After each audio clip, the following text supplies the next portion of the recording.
Houston, it's hosted by the American Traffic Safety Services Association. For decades, automakers have been working to make cars crash more safely and keep people alive. They represent a bunch of companies who are inventing products to make roads crash a little more safely and keep people alive, if that makes sense. Today I'm checking out a half dozen or so inventions that are out on the road saving lives, or at least hope to be really soon. That's the simple. A mistake. I got inspired by the... Пам-пам. Как там у вас Telegram держится еще? Сами вообще как, не сдаетесь? Просто тут уже отчитались о 80% блокировке сервиса в России. Я прям чувствую, как на 80% стало безопаснее и удобнее жить. Спасибо, что заботишься обо мне, Роскомнадзор. Я даже не знал, что мне нужно это запретить, а вы сами догадались. Ладно обо мне, простом маленьком человеке, но как же радуются создатели национальных мессенджеров, что к ним столько людей приходит. Как радуются поставщики всего этого оборудования для фильтрации трафика. Так как это одна из самых главных и обсуждаемых сейчас тем, давайте вот единым паком все новости с вами обсудим, что интересного было за последние дни. Сумма штрафа самому Телеграму продолжает расти. Еще 35 миллионов накинул Таганский суд Москвы. Административное наказание в виде административных штрафов по 7 миллионов рублей за каждое правонарушение. Обвиняют опять же в неудалении какого-то запрещенного в России контента. Видимо, их там 5 штук запрещенных контентов. Следующее, возможно, кого-то это порадует, но из ЛДПР выгнали вот этого парня, Андрея Свинцова. Президиум Высшего Совета партии единогласно его исключил. Это тот самый депутат, который активно впрягался за необходимость блокировать Telegram. Ну, точнее, как, он просто привлекал к себе внимание на теме громкими заявлениями. Очевидно, что сам он ничего не решал, хотя был там каким-то заместителем председателя комитета по информационной политике и IT, что-то такое. Но максимум он, скорее всего, просто был в курсе каких-то планов, и то не всегда, потому что вот в январе он говорил, что Telegram блокировать не будут, потому что он взаимодействует с властями. В феврале он у него уже не взаимодействовал. И, видимо, последней каплей было его высказывание буквально неделю назад. Если кто-то думает, что все просто скачают VPN и продолжат пользоваться мессенджером, то спешу вас расстроить, ничего не будет работать. Что мало того, что звучало как какое-то злорадство над глупенькими россиянами, которые почему-то хотят пользоваться удобным им мессенджером, независимым от властей приложением. Так еще, по сути, это звучит как анонс грядущей блокировки всех независимых, опять же, от властей VPN-сервисов. В итоге он, видимо, стал слишком токсичным даже для ЛДПР, а там с токсинами долгая история взаимоотношений в партии. В общем, его исключили. Кстати, знаете, от кого он вообще получил свой депутатский мандат? В июне 2022 года Центральная избирательная комиссия передала ему место, которое освободилось после смерти Жириновского. Такого человека выгнали. Кстати, по поводу, опять же, VPN-ов. Недавно буквально выходила статья, в которой утверждается, что в коде мессенджера Max нашли очень интересный функционал, что мессенджер может по запросу проверять, а используется ли на телефоне VPN пользователя. Он отправляет запросы с заблокированным ресурсом, и если данные возвращаются, что они доступны, значит, какой-то VPN работает. И потом все это отправляется на сервер мессенджера. Из этого можно сделать предположение, что он таким образом хочет знать, как, когда и каким VPN пользуются люди. И эта информация может помочь Роскомнадзору лучше бороться с обходом блокировок. Понятно же, что какие-то популярные, известные сервисы можно достаточно легко, относительно легко вычислить и блокировать, а вот всякие частные VPN — это уже задача сложнее. И вот здесь уже такой функционал может пригодиться. Но уточню, что разработчики самого мессенджера оперативно ответили на эти обвинения, что все это расследование притянуто за уши, то есть просто хотели доказать, что Макс еще и вот в этом виноват. Вообще, на самом деле, никто за VPN-ами не следит, а запросы по IP-адресам — это просто для звонков. Но на фоне этого, если предположить, что там действительно есть какой-то шпионский функционал, еще смешнее выглядят новости о том, что чиновники России не хотят ставить себе мессенджер Max, и они покупают для них себе вторые телефоны. Но это уже прям совсем такой, знаете, уровень типа телеграмных сплетен. Вообще, кстати, если вы каким-то приложениям не доверяете, я не конкретно прям мессенджер Max, а в принципе, или, допустим, вы хотите просто, чтобы какое-то приложение было у вас на телефоне, но не могло взаимодействовать со всем остальным, что вы там делаете, то вам нужен Android. Потому что на андроиде есть функция частного пространства. Это специальный такой изолированный отдел, куда можно ставить приложения, даже дубли приложений, и они не будут иметь доступа к остальным данным, к телефону, к его трафику, к его уведомлениям. Что-то вроде изолированного аккаунта для специальных каких-то ограниченных вещей. Его при желании даже можно сделать запароленным, тайным, спрятанным, и никто не будет его видеть, если не знает, где искать. Это не только для шпионских приложений и тайных фотографий, но можно поставить, допустим, Instagram или TikTok, чтобы он вас меньше отвлекал. Такой карцер для приложений на андроиде. На айфоне такое, конечно, нет. Там придется второй телефон покупать. Вот она, жизнь в 2026 году. Ничего нормально не работает. Нужно арендовать себе VPS-сервер, ставить на него свой VPN.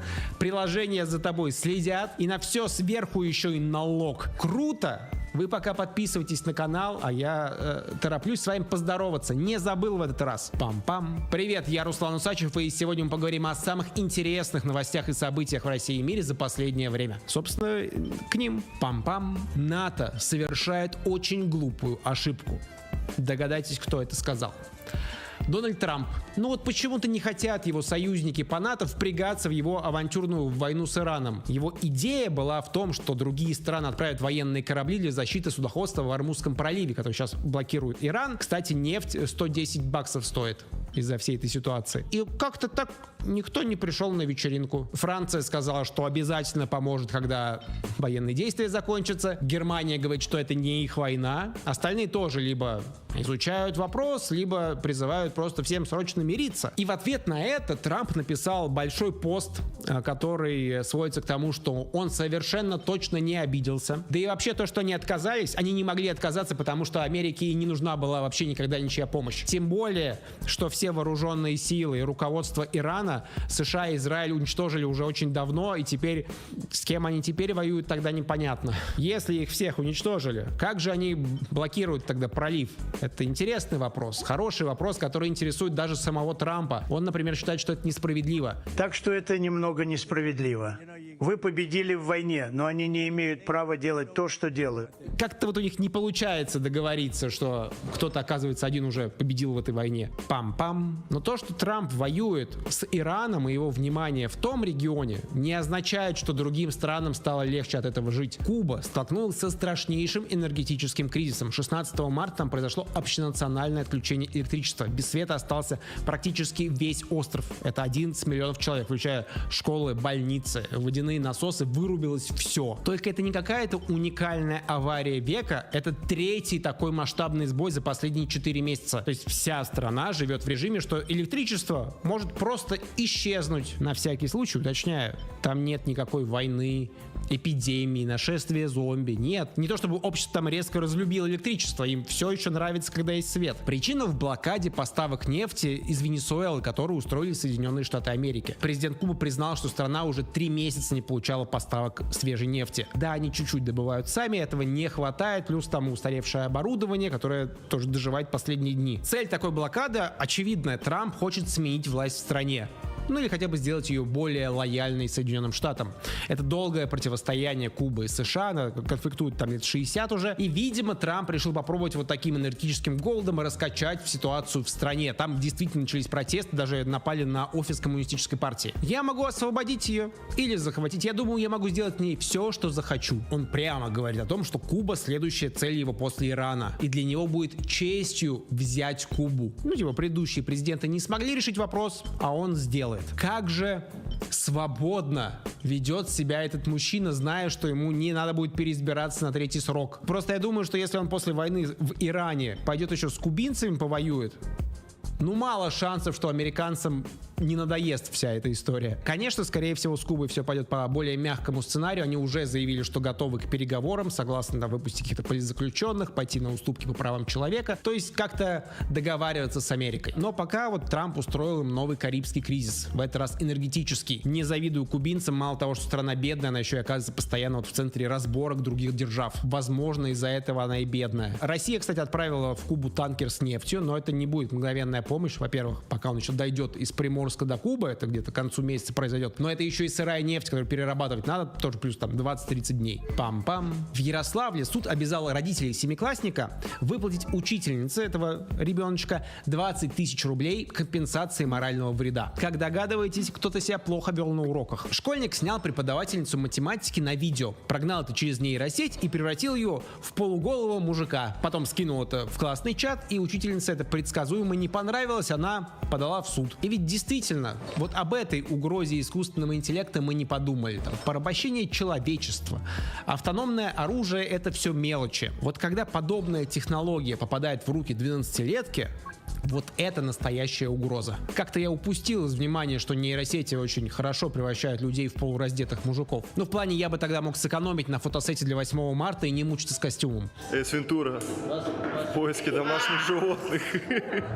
Пам-пам. Российские кинопрокатчики в очередной раз выступили с патриотичной инициативой. На майских праздниках в кинотеатрах страны не будет иностранных фильмов, только русское кино. Инициатива это их, типа они сами так решили. Попробовали бы они не выступить с такой инициативой, интересно, что бы было. Хотя я не очень понимаю, какой смысл в этом. Как бы давно уже в кинотеатрах особо-то и нет иностранных картин. Кстати, я недавно сломался впервые и все-таки сходил на этот полулегальный показ в России иностранного фильма, который называется «Предсеансовым обслуживанием». Знаете, ради какой картины было сделано исключение? «Грозовой перевал». Ну вот не устоял я перед возможностью на большом экране посмотреть, как Джейкобу Элорди пальцы в рот напихивают. Я вообще пошел смотреть расписание фильмов на майские праздники, и там не то чтобы прям сильно какие-то голливудские фильмы бы и хотели попасть в наши кинотеатры. Из крупного выходит только «Дьявол носит Прада 2», и все. Но с другой стороны, и крупных российских премьер тоже не будет. С 1 по 10 мая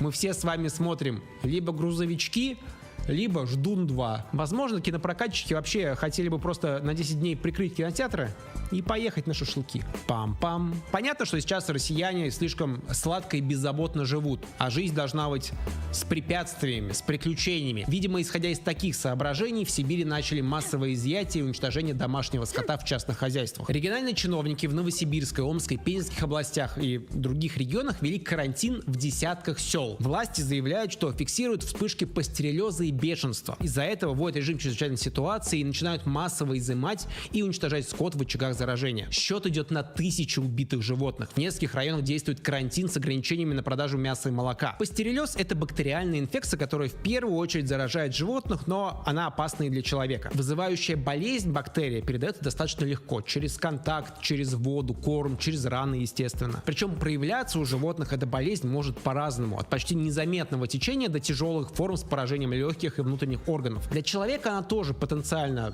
опасна. Могут быть тяжелые случаи протекания, но заражение происходит редко и обычно через укусы или поврежденную кожу. Минсельхоз говорит о том, что была очень снежная зима в регионе. Из-за этого было меньше еды у диких животных. Они в поисках пропитания подходили ближе к поселкам и заразили каких-то невакцинированных животных. Из-за чего началась эпидемия, причем эпидемия такая, у которой, видимо, много разных очагов. При этом средство борьбы, которое выбрали, это массовый забой животных. И дальше началась классика. Как-то забыли нормально людям объяснить и подготовить их к тому, что из соображений безопасности власти забьют весь домашний скот у людей, а те потом пускай как-то сами разбираются. Поэтому там уже протесты, перекрытие дорог, обращение к президенту, а министр сельского хозяйства Новосибирской области сбегает от людей, которых лишили хозяйства. Андрей Викторович, ответьте на вопросы. Вы куда пошли-то? На каком основании вы лишили меня хозяйства? На каком основании? Министр сельского хозяйства убегает. Министерство Новосибирской области. Что вы убегаете? Что вы прячете? Там хаос жуткий. Люди говорят, что им даже не показывают никаких документов и оснований для того, чтобы перебить животных. Они уверены, что их коровы абсолютно здоровы и их убивают без проверки, а с какими-то другими тайными целями. В данный момент здоровы.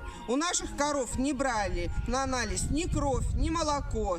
Причем эта болезнь в большинстве случаев у животных лечится антибиотиками и вакцинацией. То есть не обязательно уничтожать все поголовье, а по какой-то причине именно так действуют власти. Из-за этого есть предположение, что на самом деле это эпидемия не пастереллеза, а ящура. И вот таким образом пытаются ее скрыть, но там тоже немного странно, потому что при ящуре симптомы у животных куда сильнее выражены, и это было бы заметнее, об этом бы уже кто-то написал. А при пастереллезе животное может выглядеть здоровым и просто носить в себе бактерию. То есть, может быть, тогда массовый забой можно объяснить тем, что пропустили начало эпидемии этого пастереллеза, и уже столько очагов, что ресурсов у властей не хватит на более гуманные способы решения проблемы, и поэтому начались изъятия животных и убийства. Но если это ящур, то, конечно, большой соблазн это скрыть, потому что это практически сразу запрет на экспорт мяса и молока из страны. Да и масштабы этого забоя, которые осуществляют, могут говорить о том, что это быстро распространяющийся вирус, а не бактерия. Другая популярная версия, что это лобби агрохолдингов, что это не власти виноваты, которые накосячили, что-то скрывают, а капитализм. Идея в том, что маленьких фермеров таким образом выжимают с рынка, и нет сообщения о том, что скот изымают на каких-то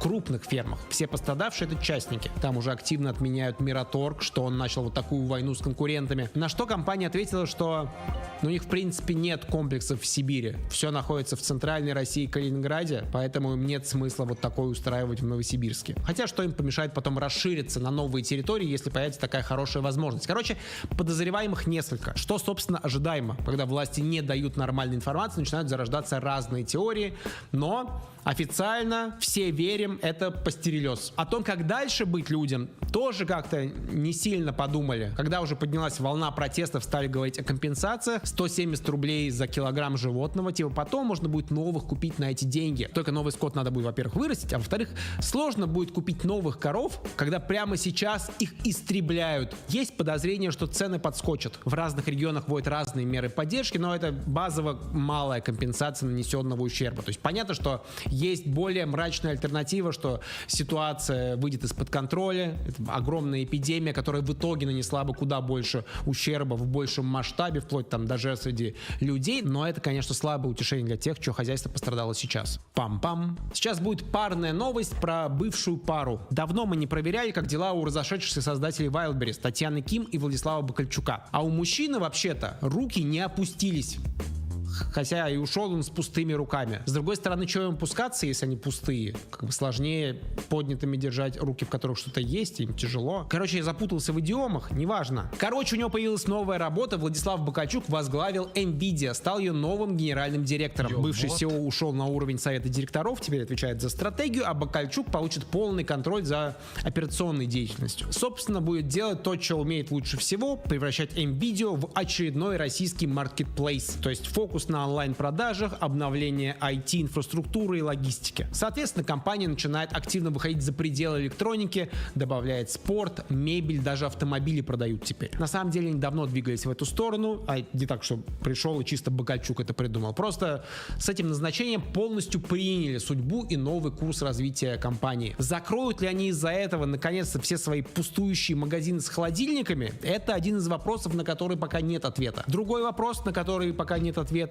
а они заметят, что их название Nvidia, оно не очень подходит для маркетплейса, который торгует моторным маслом. Пам-пам. С Бакальчуком понятно, чем в это время развлекается Татьяна Ким, генеральный директор российского маркетплейса Wildberries. Там тоже интересные слухи появились. Wildberries покупает авиакомпанию Azur Air. Более того, пишут, что почти прям готова сделка, закрываются в мае. Круто, да? Подчеркну, это прям слухи. Azur Air с опровержением выступили, Wildberries от комментариев отказались. Короче, есть вопросики. Но если это правда, нафига им авиакомпания? На самом деле они же очень сильно расширяют свой бизнес. У Wildberries собственное такси вообще-то существует. То есть они маркетплейс в максимально широком смысле этого слова. И покупка авиакомпании это может быть дальнейшим развитием туристического направления бизнеса. Не подумайте, что они планируют продавать запчасти самолетов. И если они действительно двигаются в этом направлении, то Azur Air достаточно удобная мишень для поглощения. У компании сейчас не самый гладкий отрезок жизни. Недавно Ространснадзор нашел нарушение в работе компании, а Росавиация даже ограничила срок действия сертификата и рекомендовала сократить программу полетов. Так что, может быть и правда, где-то обсуждают такие планы по продаже, и Wildberries со всеми этими своими новыми бизнесами превращается тогда в очередную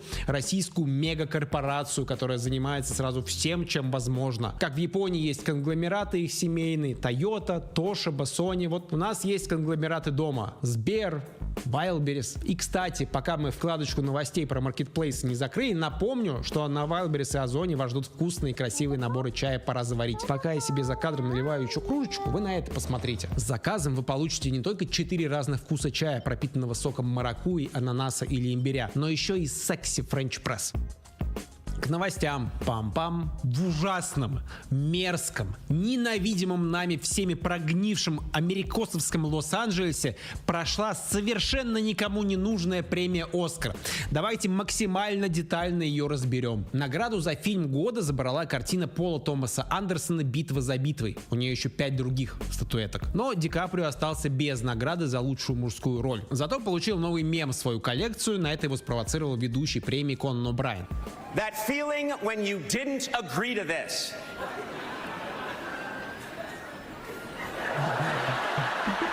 Кто же стал лучшим актером? Майкл Би Джордан за «Грешников», что достойно, он там за двоих вкалывал. Потом отправился отмечать в In-N-Out Burger. Но я бы свой голос все-таки отдал Тимоти Шаломе, который помимо съемочной площадки продолжал отыгрывать роль своего героя уже в реальной жизни во время промо-кампании Марти Великолепного. Максимально согласен с премиями за роли второго плана. Шон Пенн в «Битве за битвой» был шикарен. Он, кстати, даже не приехал за своим 3-м уже Оскаром, провел день в компании Зеленского в Киеве. Также максимально подписываюсь под тем, что Эми Мэддикон была жутко-жуткая в орудиях, достойна своей награды.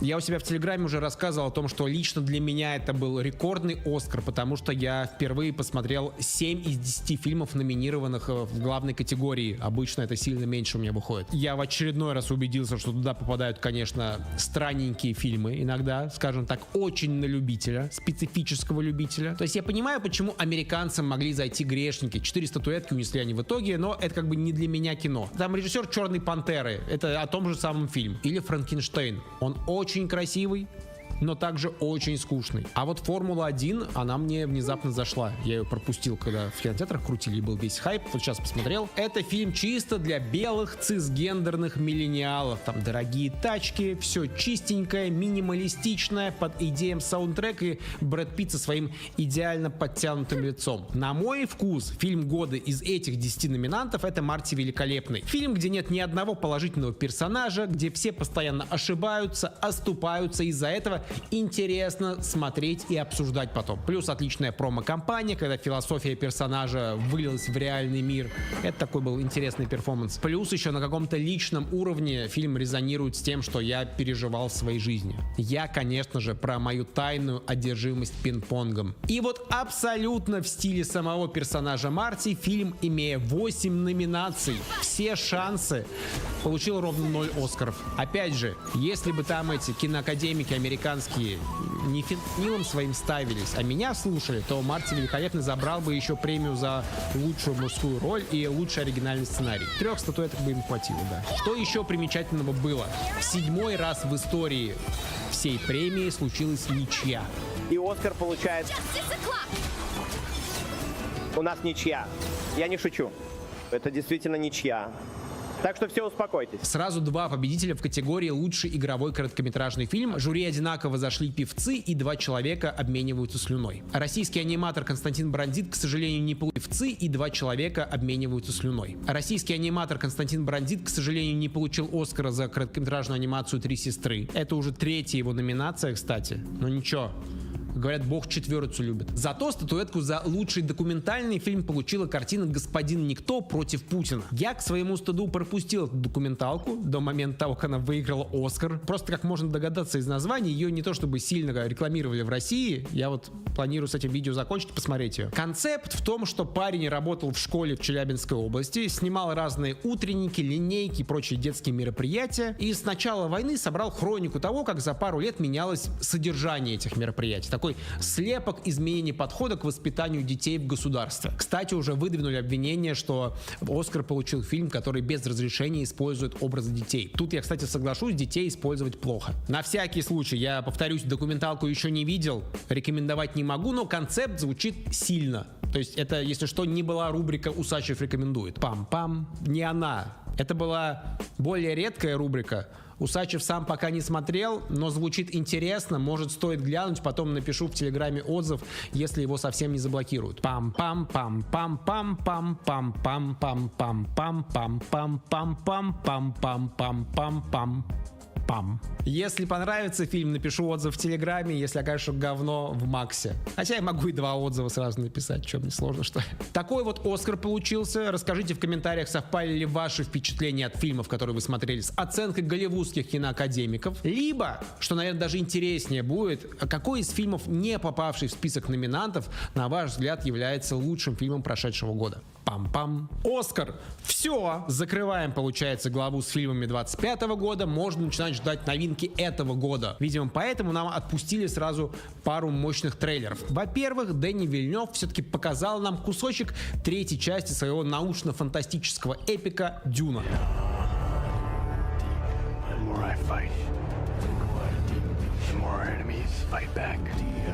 Пол Артрейдес в исполнении Тимоти Шаломе как-то поплохел. То ли война сказывается на него так, то ли недополученный Оскар. Но в остальном все...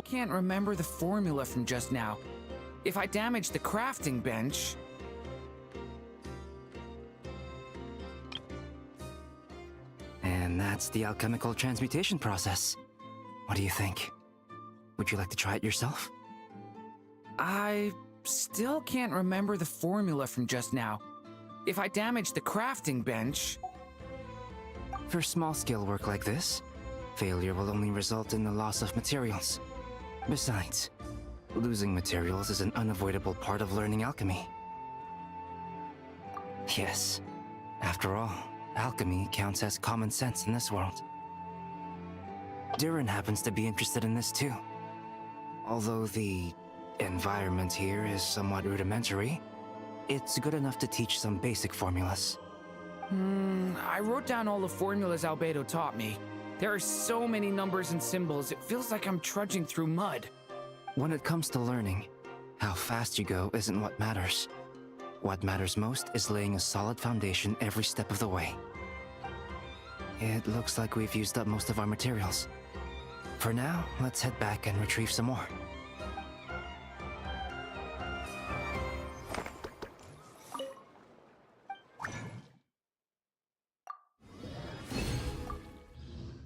Как мы и привыкли в Дюне. Очень масштабно, очень стильно, очень красиво. Плюс Роберта Паттинсона добавили, покрасили в блондина, что тоже приятно выглядит. Пока что есть все шансы на красивое завершение саги, если они там не будут еще выдаивать 4-ю и 5-ю часть. Но, признаюсь, я больше ждал трейлер другой, летней новинки. Пам-пам. В конце июля выходит новый Человек-паук. Точнее, Человек-паук Новый день. Или совершенно новый день. И вот его трейлером нас тоже порадовали.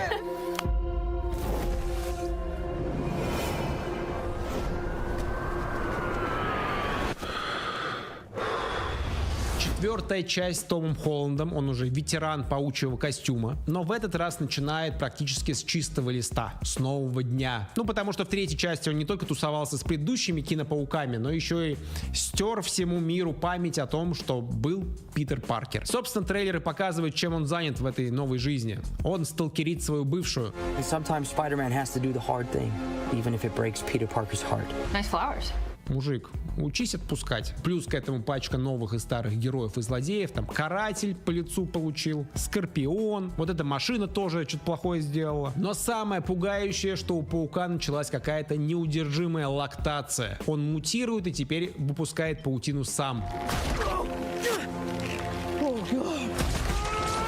Не хочу спугнуть, но выглядит многообещающе. И вот этот побитый жизнью обновленный герой, сочная картинка, какие-то больше там натурных съемок. Ждем и пытаемся понять, как далеко они зайдут с мутацией Человека-паука.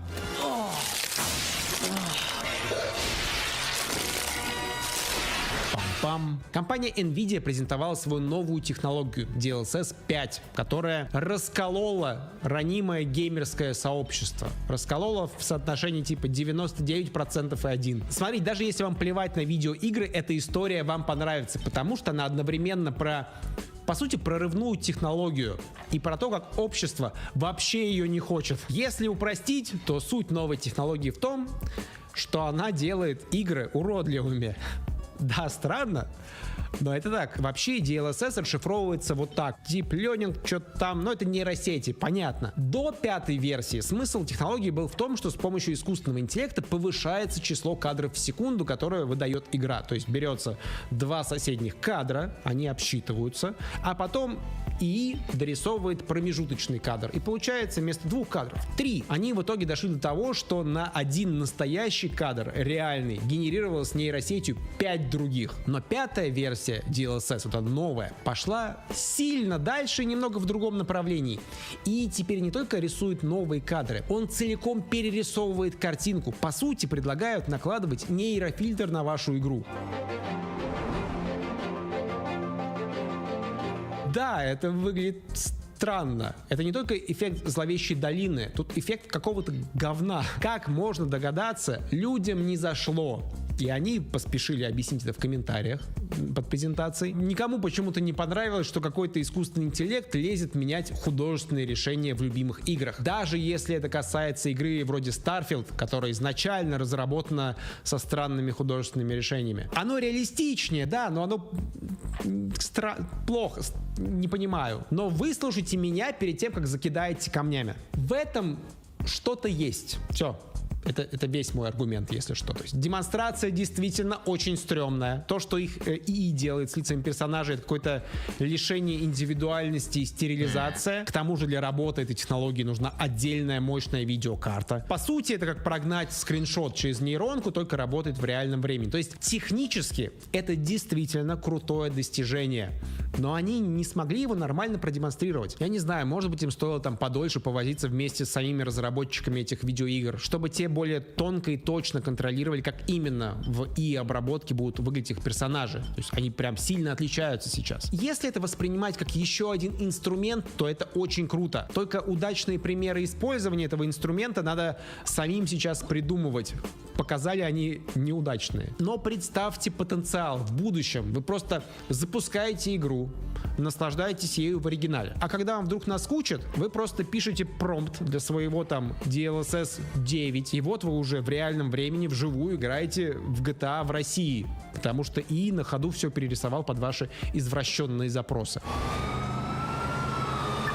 Я еще подумал, какой-то простор для создания российских игр. Знаете, как были вот эти российский телевизор, ты с него отдираешь наклейку с логотипом, а там какой-нибудь китайский бренд. Вот то же самое. Ты берешь чужую игру, накидываешь сверху нейрофильтр с промптом, и все это теперь происходит на Руси. Пам-пам. Американцы опубликовали отчет о деятельности одного из своих генералов. Вот этот мужчина, генерал-майор армии США Антонио Агуто. Он занимался координацией военной помощи Украине, и в отчете говорится, что у него была потрясающая командировка. Во время поездки в 2024 году он нарушил правила перевозки секретных документов. Отдал своим помощникам, которые вообще не должны были трогать секретные документы, а те забыли их в поезде, оставили на память украинцам, и потом все это передавалось через посольство в США. Во время следующей поездки он набухался чачей, дважды упал в гостинице, получил сотрясение мозга, из-за чего не мог выполнять свои обязанности, его уволили. Я не знаю, почему такую информацию американские военные публикуют. Возможно,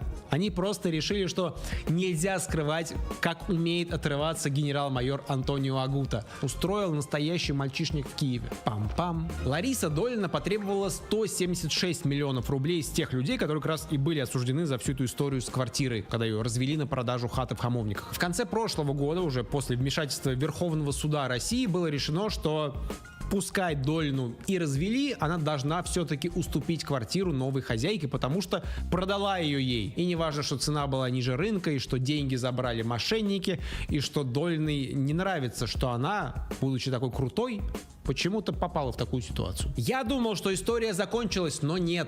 Долина не вытерпела. Всю историю с мошенниками она называет испытанием, которое ей послал Господь, и хочет теперь компенсации из людей, сидящих в колонии. Только квартиру она продала за 112 миллионов, а иск о возмещении имущественного вреда подала на 176. Что это?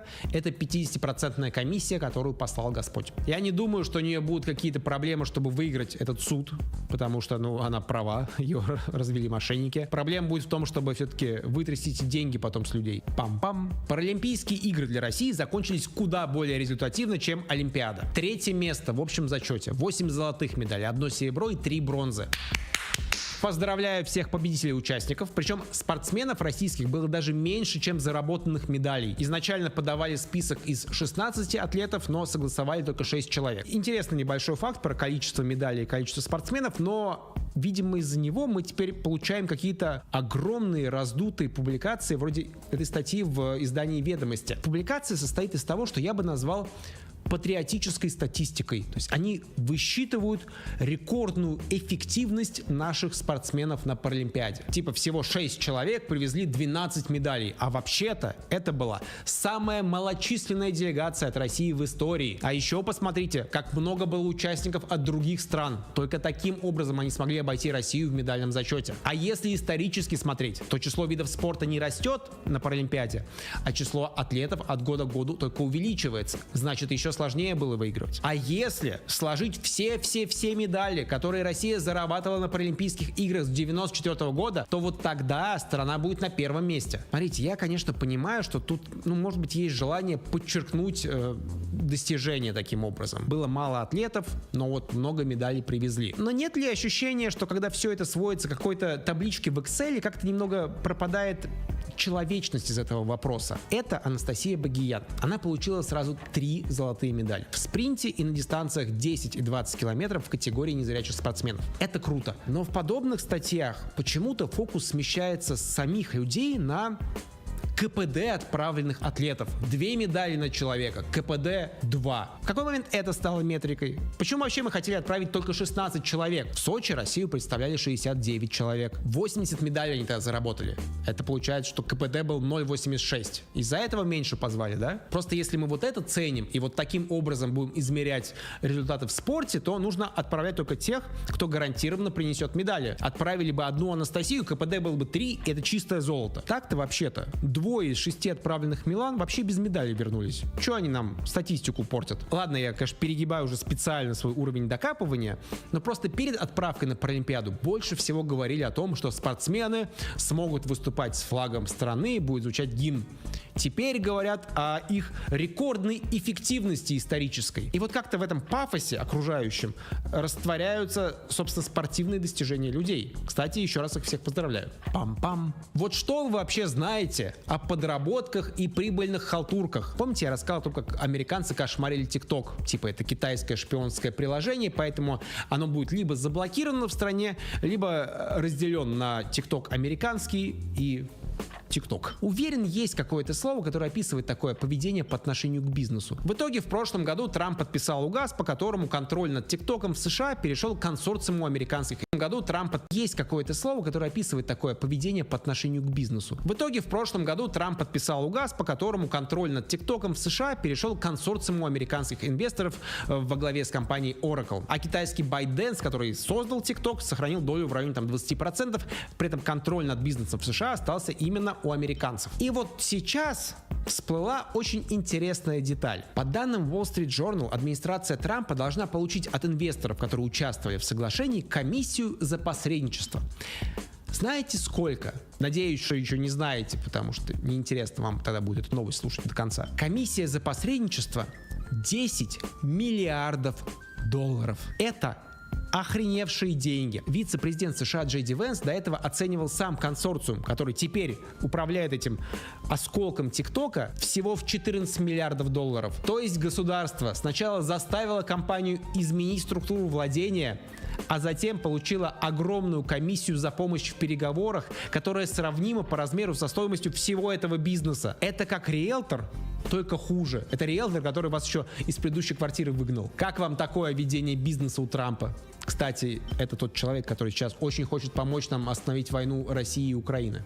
Пам-пам. Мужчина разработал персональную вакцину от рака для своей собаки с помощью чат-GPT. Такая новость разлетелась по лентам на этой неделе. Хозяин обнаружил у своей собаки рак кожи и с помощью искусственного интеллекта разработал специальную вакцину, которая уменьшила опухоль на 75%. Чудо. Только это было не совсем так, если чуть разобраться. Вообще речь про персонализированную mRNK-вакцину. Наверное, самый инновационный вид лекарства. Это когда вакцина специально разрабатывается под конкретного пациента, учитывая его особенности болезни. За этим видит большое будущее для борьбы с раком, в том числе и у людей. Как же мужик сделал такую вакцину с помощью чата GPT?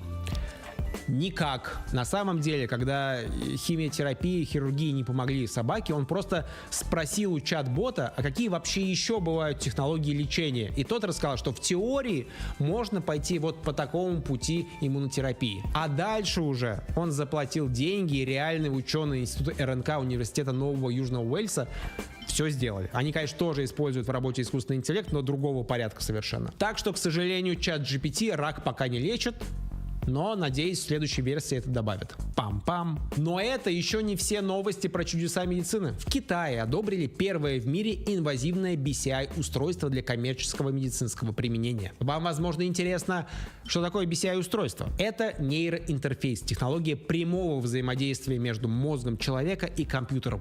Мозговой имплант. Шанхайская компания Neuracle Technology разработала устройство для пациентов с тетраплегией, то есть параличом всего тела после травмы шейного отдела позвоночника. Устройство под названием Neo размером с монету размещается в пространстве между черепом и мозгом человека, и его электроды фиксируют нейросигналы. Снаружи еще цепляют к голове беспроводную зарядку от Apple Watch на MagSafe. И все это позволяет человеку управлять пневматической перчаткой буквально силой мысли. Пациент снова может это хватать, поднимать вещи, то есть частично возвращает функцию рук. У них реально уже есть несколько десятков успешных установок. Технология доказала свою эффективность и безопасность, и китайские регуляторы решили, что можно пускать в жизнь. И теперь мозговой имплант — это не какое-то там будущее или киберпанк, это еще один товар на Алике. Где-то чуть-чуть взгрустнул Илон Маск, потому что его нейролинк, который, по сути, схожими разработками занимается, пока еще на Озоне не продается. Ничего, подождет чуть-чуть, и его Татьяна Ким купит. Пам-пам. Это все новости на сегодня. С вами был Руслан Усачев, а вы большие молодцы, потому что остались до конца, если еще и лайк поставили, если на канал подписались, колокольчик нажали, на все соцсети. Да я знаю, чего вы ждете. Комплименты дня. А у нас, кстати, сегодня вручается премия за лучшего зрителя. И мне даже конверт не нужен, ведь я знаю, что это ты. Пам.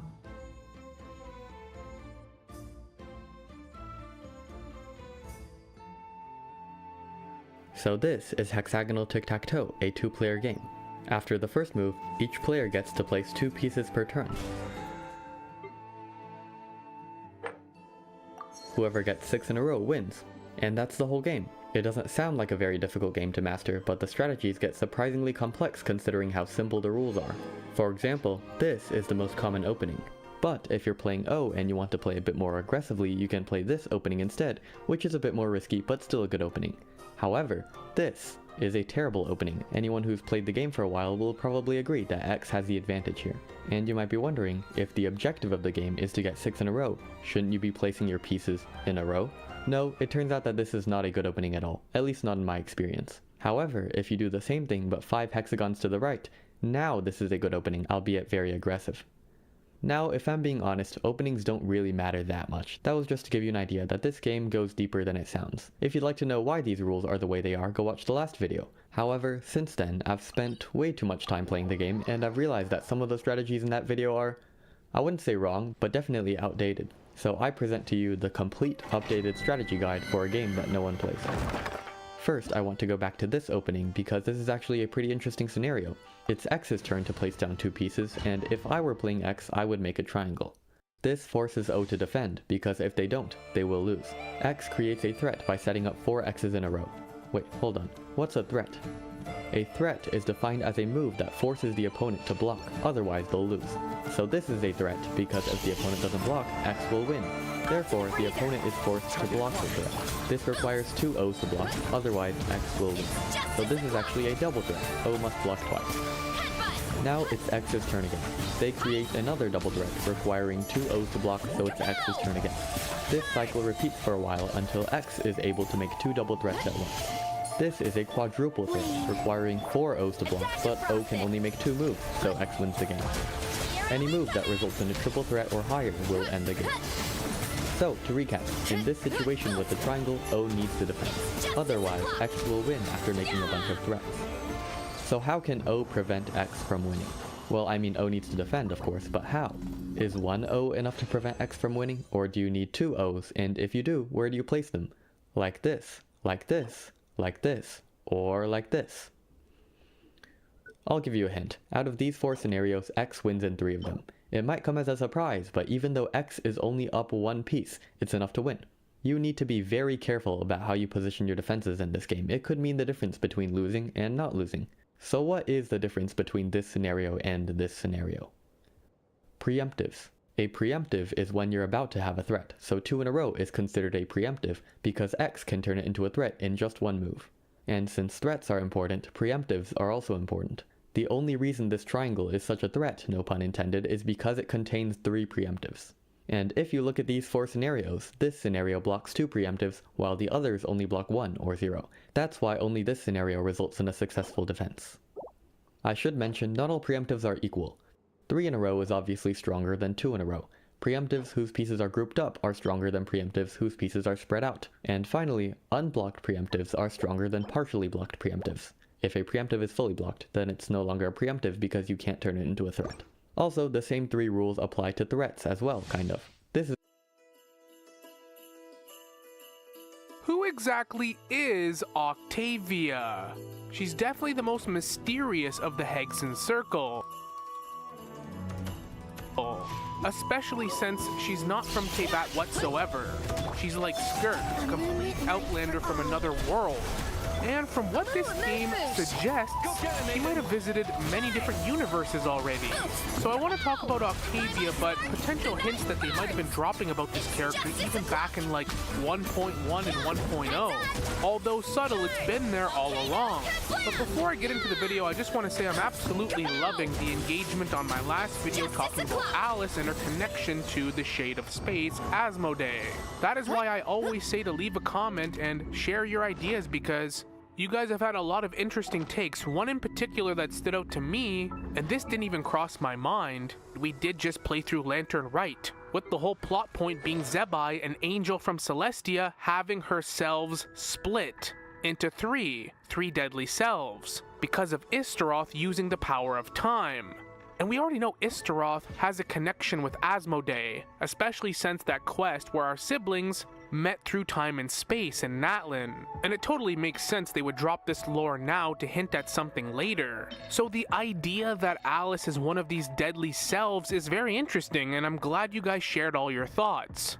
Just wanted to give that shout out because I thought that was very interesting. And the only real evidence I could come up with that debunks it is that Zebai's 3 deadly selves look identical, and obviously Alice doesn't look exactly like Asmodee, but because she's a major character, one of the 4 shades, I think they would probably splurge on the designs of the 3 deadly selves a little bit more if they reuse this concept. But with that said, let's get into the video and talk about Octavia. What do we know about Octavia? Well, for starters, we don't know a lot. They reference her a lot in the book The Little Witch and the Undying Fire. This was a book written by Anders' daughter about Octavia. And this book references Octavia's travels from world to world in different universes and skies beyond the sky. Apparently Octavia's home was destroyed at some point.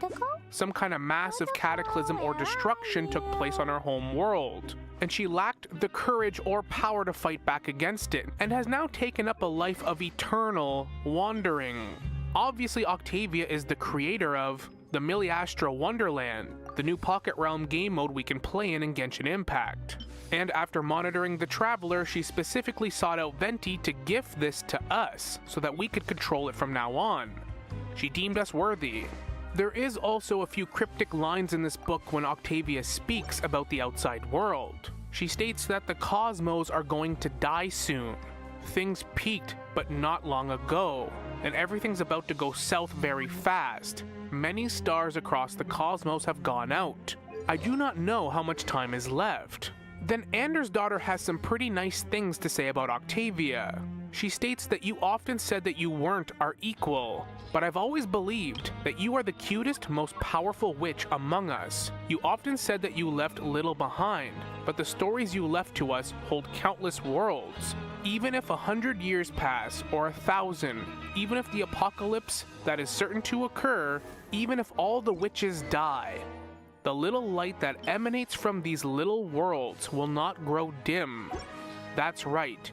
You were the greatest of great witches, far greater than all of us. I will miss you. Farewell. Because Octavia is very rarely in Teyvat. But Anders' daughter is just trying to reassure her that we're gonna record everything you've told us, so These worlds you visited, they're gonna live on through these stories, these books that I write. We will make sure they're preserved. And that is a huge theme of Genshin Impact, preserving this world, memory, ley lines. A fate worse than death is to have your memories erased from Irminsul and be forgotten. Ruka Devada made that sacrifice to save everyone, since her actual memory within Irminsul was already corrupted. But it's very important for Octavia to save the cosmos from whatever destruction's coming. And I mean, we have an eon of destruction itself within the Hoyoverse, so we really don't know just how much Teyvat actually connects to the other games in the greater universe. But besides that, we really don't know much about her. But now let's look at Fischl. Now, Fischl is an interesting character. She's been a playable character since this game dropped back in 1.0. We never really got a story with her until 1.1. There's probably few people that have actually played this game long enough, like myself, that actually remember this event, the Unreconciled Stars event. Now, this was an event where Scaramouche the Balladeer was introduced. This feels like forever ago now, but Mona and Fischl were the two main characters alongside us throughout this whole quest. The quest was about stars falling from the sky, where Scaramouche reveals this big revelation.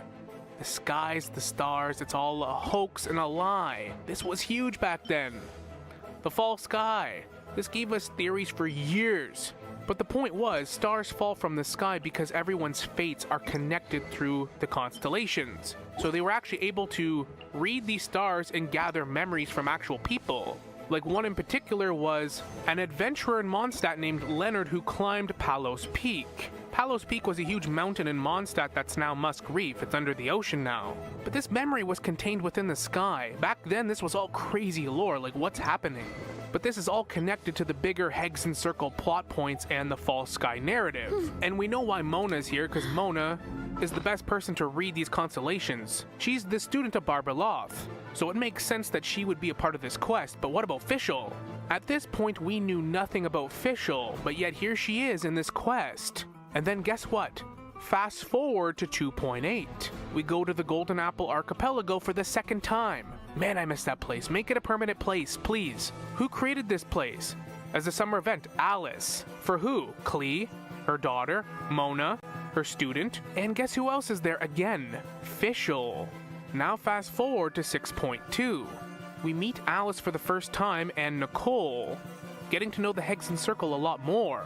Then in Mondstadt, they drop all of these little quests related to the Hexen Circle called the Witch's Homework, and it's all people you'd expect, like Sucrose, Albedo, Klee, Mona, and it's all characters that you'd expect to have one of these quests. But then Fischl again, she has one of these quests, Witch's Homework.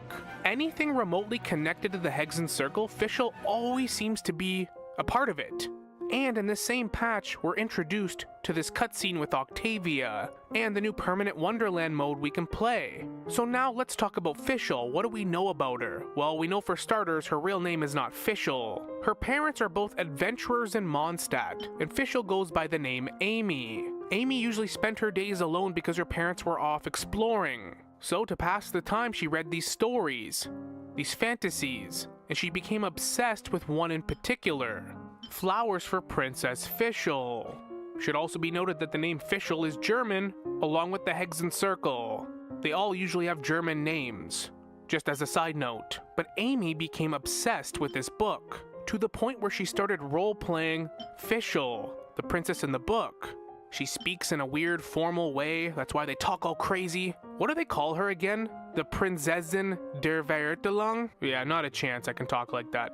She talks all formal and crazy like this. Obviously, this confuses everyone around her. And through reading this story, becoming obsessed with it and role-playing Fischl to a degree, she actually gained an electrovision from it, manifesting Oz. And now Oz kind of translates what she's saying. And she has lived the role of Fischl to this day, to the point where if she talks normal or breaks character once in a while, it confuses people. But what about this book, The Flowers of Princess Fischl? since that is the character she's role-playing, it's a fictional novel written in Teyvat by the author Mr. Nine. This book describes a vast multiverse where the universe is going to descend into destruction. The Eminoctra, or whatever they always call that, the Evernight Kingdom, is described as the final destination of all souls and the kingdom of the princess. The princess then travels across thousands of universes with her retainer, her valiant knight, Oswaldo, who Oz is obviously based off of. Fischl manifested her own valiant knight. And at the end of time, the princess is prophesied to use the thundering retribution to purge evil, eventually setting her own heart on fire to allow the universe to be reborn in immortal light. Destruction of the universe, save the universe, sounds fun. But what this book describes is almost identical to what we just talked about and read about Octavia. Almost exactly. And now let's actually look at the quest that Fischl was a part of. Essentially, the quest is about us and Fischl diving into the origin of the book itself. I mean, Amy based her whole identity off this book and the character Fischl, so it's worth investigating. But they want to learn more about this mysterious author, Mr. Nine, which then brings us to Chinza Village. But this quest reveals to us that Mr. Nine, that wrote this book, is actually a Seelie, so an ex-former angel that now lives as a Seelie. And not just that, but this specific Seelie, Mr. Nine, has close ties, very close ties to Nicole from the Hegson Circle. The quest reveals that this mysterious angel, Mr. Nine, writes these books by possessing human authors while they sleep. And that's how she wrote the book Flowers of Princess Fischl. And apparently this book actually contains literal magic, 10% to be in fact, which is how Fischl unknowingly summoned Oz in the first place. Now let's rewind back to 6.2 where we just met Nicole. Nicole has a very interesting conversation with Lauma, and Lauma's obviously fascinated with the fact that she could talk to somebody that was around during the Hyperborea days, since the Frost Moon Scions are descendant from them. She'd like to know more about her history. So Nicole says no problem, but if we're gonna record history or anything factual, especially in regard to forbidden knowledge and outside secrets, you have to do it in a form of stories, songs, etc. You gotta kinda hide it in plain sight. Now it seems obvious to me that Mr. Nine wrote a fairy tale version of Octavia's actual life. Anders' daughter describes Octavia as being the cutest among them. I don't know, that comment feels very fitting for a princess on a planet. A lost princess. Octavia's role is to save the world from the destruction that's coming, but try to preserve the memory of these worlds she travels to. That's exactly what this Princess Fischl's doing in the book. Octavia's kind of a novelty character in this game because she's such an outlander, and you can't very well go record an outlander in Teyvat without being punished. So they wrote this fairy tale about her, and it found its way into the hands of a young girl in Mondstadt named Fischl. And now Fischl is obsessed with this storybook version of Octavia. And that is why Fischl has been a part of all the major Hegson Circle quests and events, including this Witch's Homework, where they talk about the author that probably wrote the story about Octavia. And obviously Nicole and Mr. Nine would know all about Octavia. And that's why they dropped this book, The Little Witch and the Undying Flame, back a year and a half ago I think now, with the Imaginarium Theater, dropping these little Easter eggs and breadcrumbs. And if you actually look at their designs, there's a lot in common here. Fischl has a black and dark purple theme, whereas Octavia it's black and dark blue. They both have similar green eyes, but Fischl always has that one eye covered. It seems to be a very specific character trait of this Princess Fischl to have this one glowing eye that's always hidden. Look at Octavia, she always has her one eye covered. And for a split second in the trailer, it even glows the same way Fischl's does. You can't tell me that's an accident. And now looking back at Fischl, her character, the way she talks, all the events she's been a part of that are suspiciously linked to the Hegson Circle, it all makes sense. And it's funnier the longer you think about it. Fischl is literally pretending and cosplaying to be the most exaggerated storybook version of Octavia. So if these two characters ever met, it would be hilarious. And if you think about it, we never actually heard Octavia speak at all. It was Venti that narrated her trailer. If she's from a completely different world and is royalty, a princess, I would assume a different planet they do talk differently, and she probably would talk a lot more formal and proper. But getting to hear Fischl imitate her in the most exaggerated, over-the-top way possible would just be comedic gold. Because I'm actually going to go on the limb here and assume, and just hope actually, that Octavia does talk like Fischl, but just a way more toned-down version. So in conclusion, Octavia is the real Princess Fischl. Probably a long-lost princess on her homeworld that was destroyed, and now she travels the cosmos to try to save it, venturing from universe to universe, world to world. Because remember, Anders' daughter wrote The Little Witch and the Undying Fire about Octavia. Octavia is known as the Undying Fire, a witch that sets out across the cosmos and wants to light up every corner of time and the universe. And in this book, the Princess Fischl at the end of times, using thundering retribution to purge evil, even setting her own heart on fire to allow the universe to be reborn into immortal light. It's right there. As for what destroyed Octavia's world, well, we can only speculate. We know there's the Eon of Destruction with its Lord Ravagers. They're certainly capable of doing this. And we know the Eons are actually a threat to just the entire universe, not just one solar system, so that actually checks out. We know Skirk's home planet was destroyed by bandits and basically awful people, invaders, but it sounds like Octavia's world, from how she describes it, was like a force of nature that destroys your world, doesn't just conquer it. Doesn't sound like war, it sounds like a force that could destroy the cosmos itself. Maybe that's why Teyvat is so hidden. The heavenly principles, I don't agree with everything they do, but it's easy to understand why they're so paranoid. As for where Octavia comes from, the specific world, is it important? Is her homeworld going to be like Skirk's, where it's more of a MacGuffin plot piece, like where she comes from is not important, just the fact that she's an Outlander is? Maybe, that's one option, but I'd like to believe that where she comes from matters. We know her homeworld was destroyed. When exactly it was destroyed, we don't exactly know, but I would think it would make more sense that if her homeworld had some kind of connection to Genshin Impact. We know the nation of Conria specialized in gathering intel, technology, science, alchemy, all these different things from outside Teyvat and other worlds through the Abyss. Even with their own Crimson Moon dynasty, they summoned orphan kids that could be exceptional, transcend this world. And I mean, just from looking at Octavia and this depiction of her homeworld being destroyed, it looks relatively futuristic, like there's a lot of good technology there. A prosperous civilization that was destroyed. Wouldn't it be interesting if Octavia's homeworld was one of these places Conria gathered technology from? Alchemy? Maybe even people at some point? It would give her a bigger tie to Teyvat. And there's even subtle similarities to the architecture and symbolism.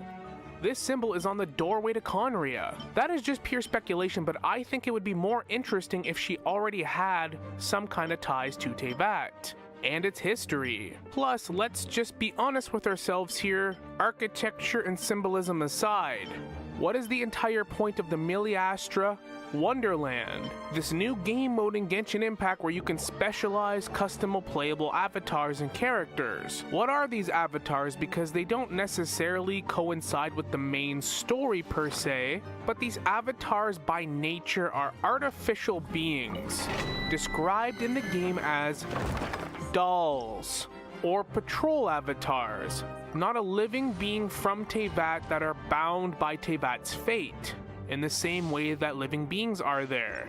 Essentially, they can be handmade to your liking, your own personal avatar. But doesn't this sound a lot like what Albedo is, or Scaramouche? Both beings created from arts and technology that Conria has gathered. Just saying. And let me know your thoughts in the comments. Hope you enjoyed the video. I'm going to be making my Mondstadt timeline video. I'm going to start working on that probably tomorrow, start recording that, so stay tuned for that. Like and subscribe if you'd like to see more content like this, and as always, we will see you all in the next one. Later.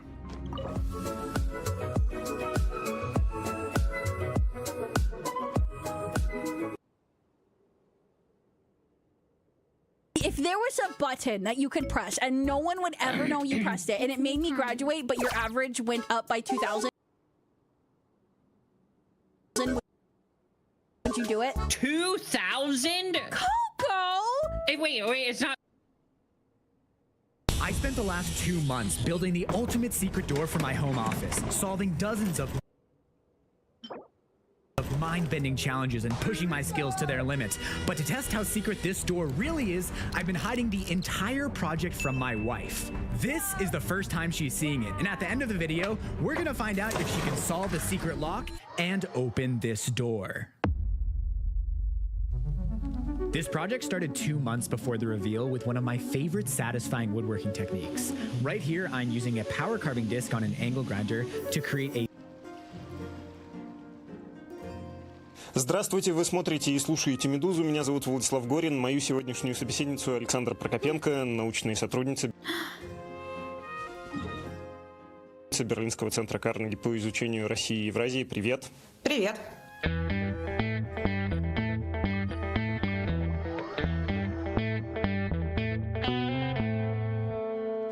Наша тема – сокращение бюджета в России. В проклятые 90-е это называлось секвестром, сейчас называется приоритизацией. Не самая почему-то широко транслируемая государственными медиа тема, хотя существенная, важная, симптоматичная. Перед началом хочу напомнить: лайки, подписка, колокольчик – все это важно для развития и нашего YouTube-канала в целом, и для продвижения конкретно этого видео. Если вам понравится, если вам уже нравится, пожалуйста, не стесняйтесь, сделайте это.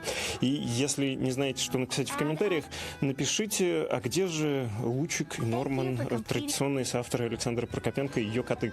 Еще про Александру Прокопенко, что нужно знать тем, кто вдруг не знает. Вот бывает, что некоторые стреляют с двух рук по-македонски, а ты исследуешь по-македонски. У тебя одной рукой махнешь, влетают лебеди и озеро, все, что связано с экономической политикой, аналитикой экономического свойства, это нам сегодня пригодится. Махнешь другой рукой, как та сказочная красавица, и вылетает тоже озеро, но скорее кооператив, и лебеди черные, белые, всякие. В общем, про политиков ты тоже можешь, про политическую элиту. У тебя не так давно была книга под названием «Соучастники», о российской элите и о том, как она восприняла войну. Я много раз рекомендовал и на «Медузе», и не только на «Медузе». Эту книгу снова хочу порекомендовать, но хочу еще сказать, что редактировал эту книгу, в числе редакторской группы был Александр Горбачев, у которого вышла своя книга. Давай дадим ему ненадолго слово. Привет, меня зовут Александр Горбачев, и в издательстве «Медуза» вышла моя книга «Когда мы поем, поднимается ветер». Она рассказывает краткую историю популярной музыки в России 21 века. От Бориса Гребенщикова, Юрия Шевчука и Земфиры до, например, Noise MC, Монеточки и Ивана Дорна, который, послушав подкаст, связанный с этой книгой, сказал, что где-то я, может быть, чувствую его музыку даже лучше, чем он сам. Так что имейте в виду. Купить эту книгу вы можете в магазе «Медузы». Каждая покупка помогает «Медузе» и ее издательскому проекту выжить. А еще, если вы находитесь не в России, вы можете оформить пожертвование «Медузе». Все ссылки в описании.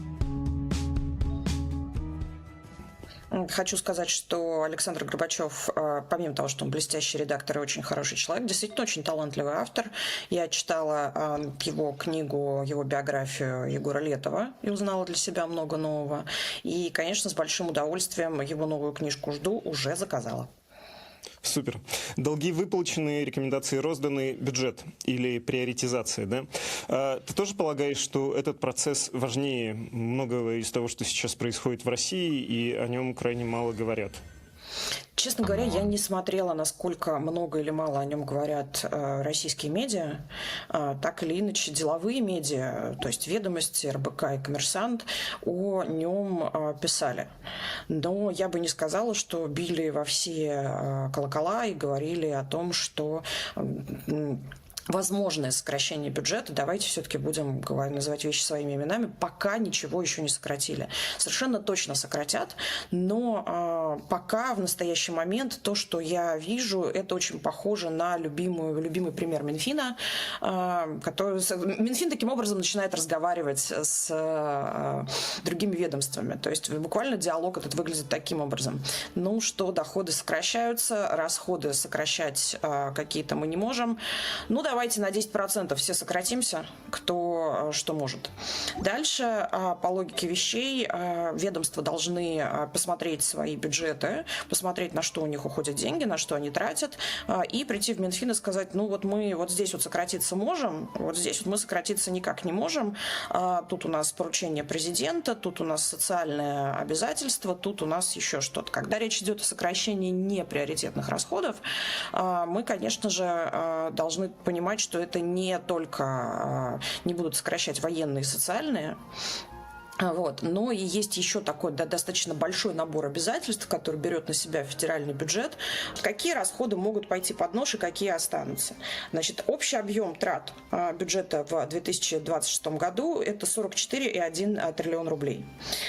Есть то, что называется защищенные статьи бюджета. Это обязательства Минфина, которые он, ну не Минфина, а вообще большого федерального правительства, которые он должен выполнить при любых обстоятельствах. В принципе, сначала на эти расходы направляются сначала не нефтегазовые, то есть они сначала покрываются как при подсчете из не нефтегазовых доходов, то есть из того, что менее подвержено конъюнктуре, из того, что бюджет соберет, считается, что бюджет соберет в любом случае, и потом уже из всего остального. В общем-то, самая большая статья – это расходы на национальную оборону, 12,9 триллионов рублей, затем национальная безопасность, скорее, она менее защищенная, чем статья национальная оборона, но там на самом деле нечего резать.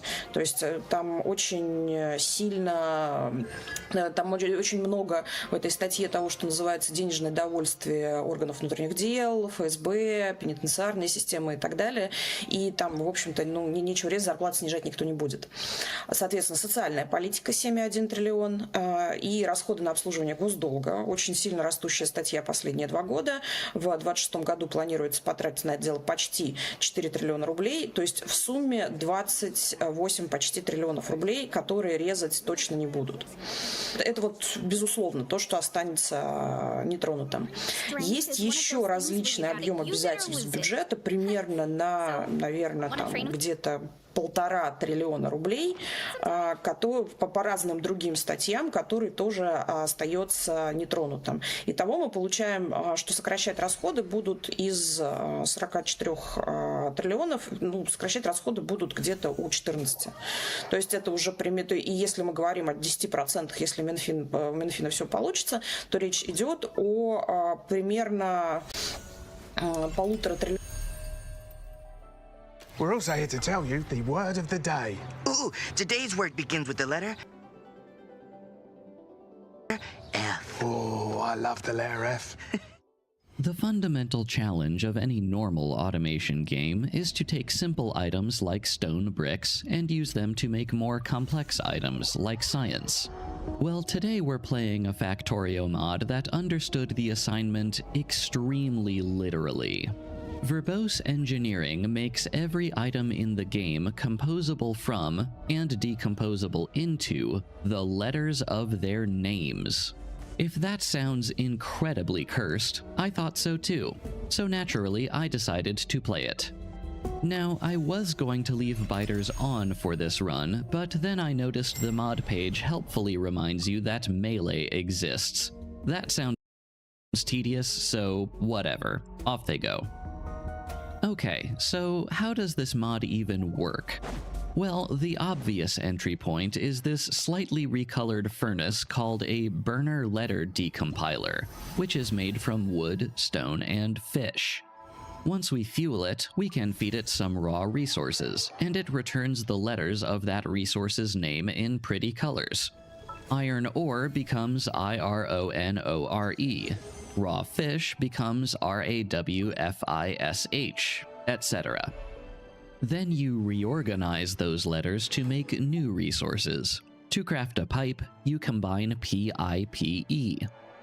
Not everything is craftable directly from letters, however. For example, a burner mining drill is made from BURNER plus, a mining drill, as in the upgraded electric variant. Which means we'll be stuck hand mining until we can research all the way up to electric mining. Oh, and in case you were wondering, yes, you can decompile a decompiler. In fact, you actually have to, because doing so is the only way to get the letter M in the early game. After decompiling a couple of fish, we have enough Fs in the chat to make an offshore pump. Then we need to figure out how to get the G for a steam engine. Verbose engineering technically allows letter spoilage, which I also left off because I tried it and the spoil timers were measured in seconds. But turning that off also disables fish spoilage, which is ordinarily the only way to get Gs from raw resources. Personally, I'd like to see the mod split letter spoilage and fish spoilage into separate options, but as things are, we have to resort to, smelting the fish to get a special spoilage item, which we can then decompile for its G. Labs are easy enough, just LAB. Crafting one unlocks red science, which thankfully is just SCIENCE. We set up a hand-fed lab, but automation isn't our first research stop. First, we want letter decompilation, which will effectively let us recycle unwanted letters. And I'm quite sick of hand mining all the raw resources we need for those letters, so electric miners are up after that. However, upon unlocking those miners, I realize that mining drill is spelled with an M and a G, both of which are indirect products of fish. That might only sound mildly annoying, but fun fact, fish in Factorio don't respawn. The fish that are currently present in our starter lake are all the fish that will ever be there. So using our fish wisely means limiting our mining drill production. At least for now. O's, however, we have in excess from iron ore, copper ore, and stone, so I shove them into these decompilers feeding into each other to void them. Similar to recycling in Space Age, decompiling a letter has a reasonable chance to return itself and a smaller chance to return a different letter. But if we just keep passing them back and forth, they'll all go away eventually. It's getting about time to think about green science, which is now called backpackers science. This is how different science packs ramp up the complexity in this mod, by being named increasingly strangely. We were already decompiling stone for the S in science, but B and K only come from stone bricks, so we'll need to start smelting stone before decompiling it. I just noticed the storage tank is made from the letters STORAGE plus a tank. The tank itself is easy, but doing the research to unlock it would require some military science. Sorry, justifiable science. So we're going to try to live without it. Anyway, if we want any hope of escaping hand-feeding hell, we'll need plenty of transport belts. Each one takes forever to craft because crafting time in this mod is based on the number of letters in the recipe, a quarter second per letter. But in the meantime, we've stored up enough M's from decompiled decompilers that we can make some assembling machines for automated science. That means we can finally start drafting what our real base will look like. Every letter getting dumped onto a giant sushi loop. Seriously, if you're going to play this mod yourself, just take my word for it and stick to sushi. Don't try to do anything fancier. I did try something fancier, which you'll see towards the end, and it was a nightmare. My initial plan is to treat the sushi loop much like Fulgora. Input every letter on one end, let the assemblers pick up whatever they need, then get decompilers to destroy whatever passes the assemblers by and feed any remaining output back to the start of the loop. To avoid clogging the belt, I decide to only output any letters from these decompilers if one of those letters are needed, which requires a decider combinator for each resource. And after hooking up those resources, we can see that anti-clogging plan, doesn't really work. Side note, this is when I realize that we can take a decompiled burner decompiler and use its letters to create a non-burner decompiler, which is a slightly recolored steel furnace. We're not getting any S's for science out of our stone bricks because the inserter scans backwards through the outputs. So I add a second output inserter filtered to just S's. And that does help get S's out, but it functionally just moves the clog point to T and O. Clogging is an ever-present problem in this mod, including for me. My inventory is more overrun with unwanted colors than the border in Stephen Miller's imagination. I'd like to dump them all in some chests in case I need them later, but those take H's, which, you guessed it, only come from fish. Anyway, this is functioning in that it's slowly making and researching science, but as you can probably tell from how clogged the belt is, it's not the perfect solution.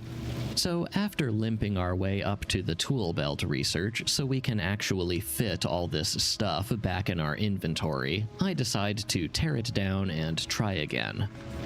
Okay, I just noticed that yellow bullets are technically named magazines. As you might imagine, Z is a late-game letter, so this is functionally impossible to make when you'd actually want to make it. That said, shotguns probably would have been feasible, so I probably could have gotten away with biters on. But, you live and you learn. Since our inventory will be near permanently clogged with random letters anyway, I'm not going to bother making much of a mall this run, but I will bother automating a few belts after the sciences get their share. Belts take forever to craft and we'll need a ton, plus it will help clear some excess letters before reaching the decompilation stage. Speaking of decompilation, there is technically a small chance to get the letters F, G, H, and J from decompiling other letters. So just in case the decompilation stage happens to produce any of those, we'll pull them off the line and into a chest for later. After adding a second inserter to every resource decompilation output, it's working a bit better. I think. We've finally harvested the last of our fish from our starting water patch, which means we need to go find more. Thankfully, that doesn't take too long, and we find a nice oil field right next to it. We're still hand-feeding coal to our boilers, which I'd like to automate, but transport belts are still pretty expensive. You know what's cheap, though? Pipes. So instead of belting coal all the way up to the starter lake, we're going to pipe the water as close to the coal patch as we can get it. Unfortunately, we can't use underground pipes because we still have no reliable G supply. But that's about to change, because after a long while running the game at 8x speed, we've researched up to oil gathering and can finally hit the trigger tech. There's a slight problem, however. We need a Y for the refinery. For now, we can only get Y as a chance result from decompiling other letters. There's a 4% chance to get it from V, which we also don't have, or a 1% chance from W. But now that we have fluid handling, we can rack up as many W's as we want. How, you ask? Well, we can make a barrel, fill it with water for free, and then decompile the water barrel. The letters for barrel can be turned back into a fresh barrel in an infinite loop, which gets us an endless supply of the letters W-A-T-E-R. Taking those W's and decompiling them into a Y doesn't take long, at least when you're using a mod to speed up the game. While we're setting up oil processing, let's research trains. Automobilism isn't technically a train prerequisite, but in this mod, cargo wagons are made from a car plus go wagon. Cute. Similar to the water barrel cycling, we'll set up a temporary cycle for petroleum gas barrels right by the oil patch. That will finally give us a steady supply of G's, which we can use to make underground pipes to move the oil processing closer to the main base. Once we've done that, we'll rebuild it basically just like we had it, but also with some solid fuel production tacked on to get us some F's. The only letter locked behind fish is H now. We'll pay respects to those newfound Fs by upgrading these yellow transport belts to red fast transport belts. And if I had been paying attention, I would have extended the belt while I was doing that to make room for blue science.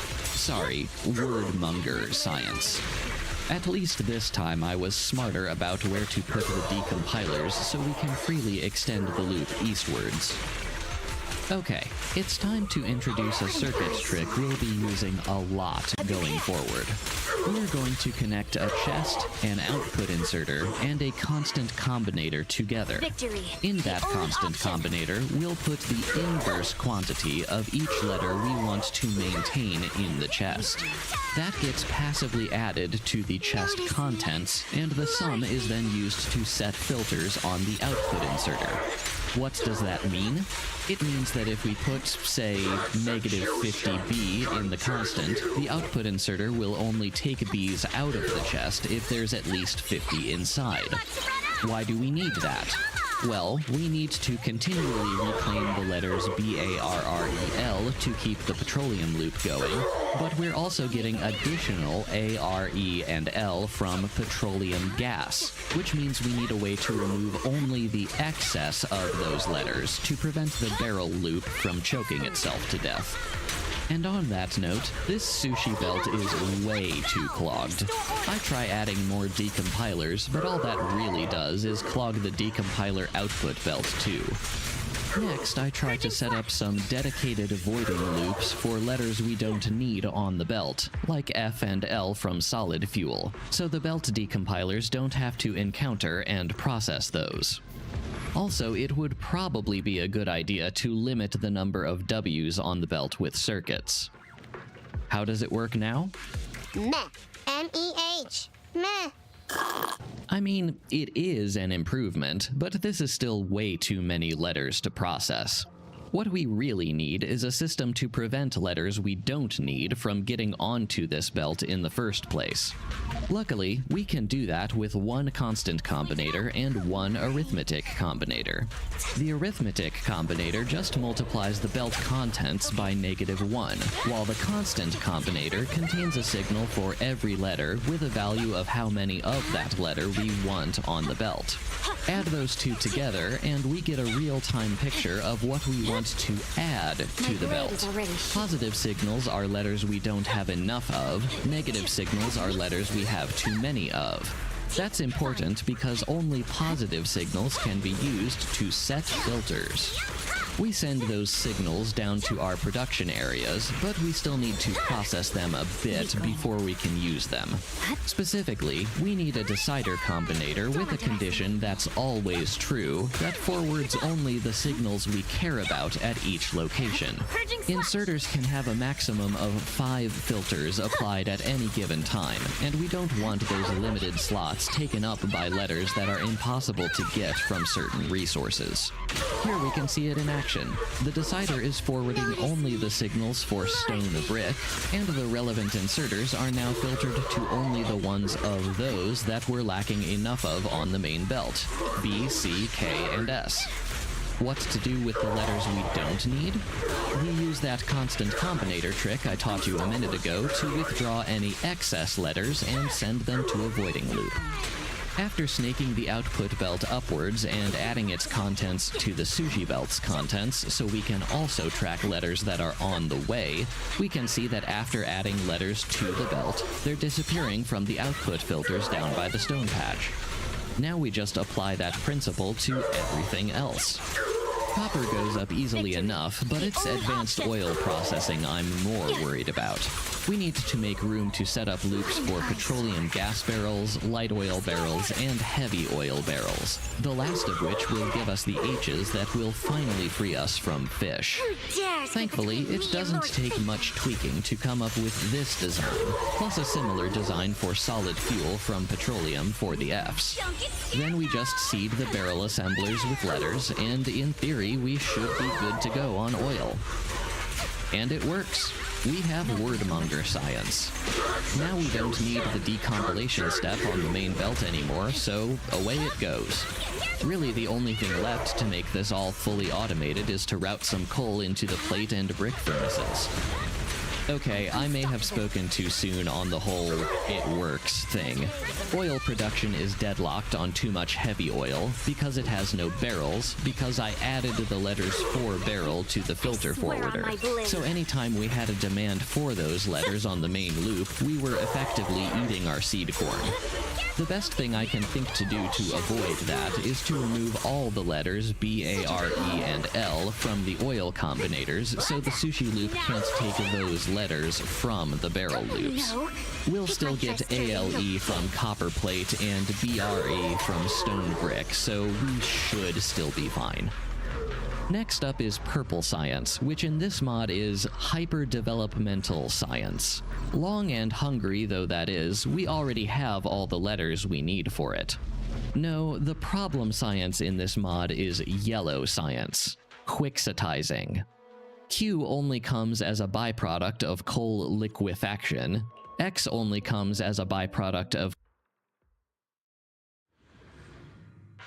I love motorcycles. I hope you someday love something as much as I love motorcycles. I hope you get to feel that joy. Here's how much I love motorcycles. Several years ago, I broke my leg riding a bike at a racetrack, and before I went to the urgent care, I went and bought another motorcycle. This is true, it wasn't a serious break and we had already planned to buy the other bike, but it does demonstrate something. Whenever someone says, I ride motorcycles, what they are saying is, I am not very smart. I like pain, I like challenges, and I don't have a lot of foresight. So when someone says, hey, let's ride to Vegas, but let's do it all in the dirt, it seems like a good idea at the time, even though to any normal person it would seem insane. But we ride motorcycles, so we did it. And if you're going to do something crazy, might as well do it on a crazy bike.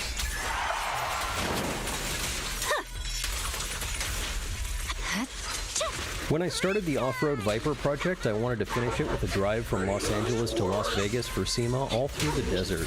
Maybe next year because it didn't get finished in time, but I still kind of wanted to go from LA to Vegas through the desert. This is not a task to be done alone, so I invited some friends to join me, about 600 of them. Okay, they actually invited me. AMA District 37 has been running this ride for 40 years now. It has its roots in a desert race, but this is not a race. It's just a fun ride from LA to Vegas. I use the term fun loosely, which I will get to later. I also use LA loosely. It starts in Los Angeles County, but not the city proper. It starts in Palmdale, north of Los Angeles, at the edge of the desert. I did this ride 10 years ago for the 30th running of the event. It was miserable. Easily the most difficult ride I'd ever done, and I swore I would never do it again. But time has this way of making you forget the challenging parts. After a few years, you look back and think, man, that was a lot of fun. Right about that time, a group of your friends tell you they're going to do the ride for the first time. Yeah, let's do it again. How bad could it be? The cold is silent. I swear on my blade. Most of the bikes on this ride, in fact almost all of them, are street-legal dirt bikes. Easily the most common is the KTM EXC, sometimes badged as a Husqvarna, in either the 350 or 500 size. This is the correct bike for this event, although not very interesting. And if you watch this channel, you know I value interesting a lot more highly than I value correct. I'll be taking a Honda CRF 250L Rally, which is not the best bike for this because it weighs 100 pounds more than those dirt bikes everyone else is riding, and it has about half the power. It's also, admittedly, not super interesting. Honda replaced this a few years ago with the CRF 300L. They're very similar. For years, this has been the best-selling dual sport motorcycle. There are two big problems with this bike if you intend to take it off-road. One is the tires. It comes with tires that are not great on-road and pretty terrible for off-road. So I got some good off-road tires, specifically the Metzler MC 360 mid-soft tires. I also added tubeless. Several people asked me about this on Instagram, so just a quick note. This is a setup that doesn't use an inner tube, or rather it uses a small inner tube inside a small tire inside your tire. They call it a bladder and a liner. The liner seals on the inner step of your wheels and you inflate it to about 100 psi, and then you inflate the outer part to like 5 or 10 so you can get good traction. It's a bit of a challenge to install, but then again, so is changing tires normally.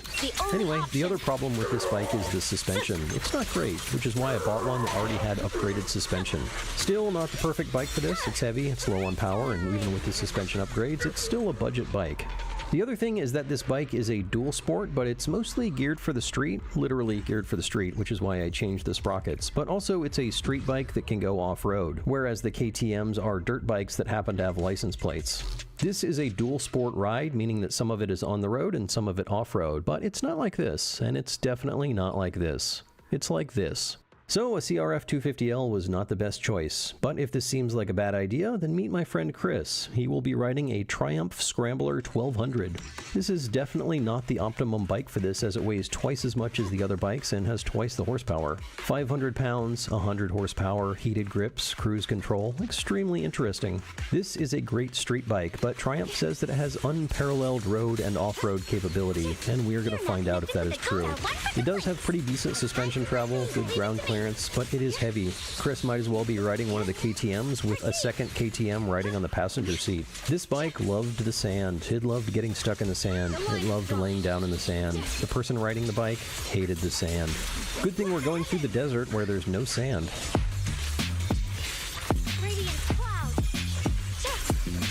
Day one starts in Palmdale as the sun is just starting to rise. There is a bit of paved road to get you to the desert. The first day is around 130 miles, and we made it about 1 mile into the sand before the Scrambler got stuck. This does not bode well for another 400 miles of desert, especially since the one thing I distinctly remember from 10 years ago was that there was so much sand. We got it unstuck and explored the deserts outside of Palmdale, which unfortunately has lots of illegal trash dumping. My camera got damaged pretty much immediately, so sorry for the scratches. That will be part of our journey now. Pretty quickly, the ride got more interesting and more fun. I hopped on the Scrambler for a bit, and it was a blast. Unless there was sand, in which case it was a handful. The problem with sand on a heavy bike is that it just wants to sink down. You need to be moving, and moving pretty quickly, otherwise the front tire digs in and the bike gets swirly. On top of that, the rear tire was a 50-50 dirt road tire, so it had a hard time getting traction in the sand, and it liked to dig itself in. We spent a good chunk of the first day finding that balance between speed and smoothness in the sand. It was easier on the lighter bikes than on the heavier ones, and we got passed by a lot of 350s. What the Scrambler lacked in sandability, it more than made up for in looks. And also, people were really impressed by the fact that someone was brave enough to try this event on a bike like this. Chris got comments everywhere we stopped. We got some gas and some lunch and then set off for the second half of the day. This was more fun and more interesting. Some hills, some rocks, more than just long, sandy, straight roads. Also, several long, sandy, straight roads. And then we found the siltiest, deepest sand I've ever ridden in. This stuff was wild. It was like riding on snow. Fortunately, the Scrambler decided to skip this section, which is good, because if it hadn't, we'd still be out there digging it out. On the Honda, it was great, as long as I kept the speed up. I would just float around through the sand like riding on clouds. It's weird how sand that looks the same can be different to ride on, and some can be much more pleasant than others. I suspect the energy and attitude you bring has a lot to do with the experience as well. After that, things got real interesting. We passed a couple of no trespassing signs. I double-checked the GPS map to make sure we were still on the assigned trail. We were, but after a bit, we were greeted by a few motorcycle riders who told us there was a guy with a gun ahead. So apparently someone messed up with the route. We turned around and finished the day through some riverbeds outside of Barstow, coming up to a parking lot of 600 motorcycles. It was tough, it was exhausting, but we were finished with day one. We were halfway there, but actually only about a third of the way there. The next day was a lot more miles and a lot harder terrain, but we didn't know that yet, so we were feeling pretty cocky. Day 2 started before the sun even came up. It was good riding, a bit frustrating at first since we couldn't really see with the sun so low, but mostly uphills and downhills with a little bit of rocky sand. Not easy for sure, but not difficult. Climbing a steep hill, I lost the front end of the bike and started to go over the side. I dropped the bike and fell off to the side. I was okay, the bike was fine, but I could already tell that I didn't have the strength or energy that I needed. This ride is about the rider as much as the bike, and I had been off-roading on a bike exactly once in the previous year. I was not prepared. My camera was further damaged in the fall. I'd love to claim that this was an artistic decision, a scratched and hazy lens showing my exhaustion, but no, I just broke the camera. After a couple of hours, we came up on a rider lying in the middle of the trail. He had been thrown from his bike and was not moving. A couple of people stopped to check him out. He was responsive and thought maybe he had broken his hip, but after taking some time and some breaths, he got up and took a break off the trail. He was okay, or relatively okay, just shaken up and bruised.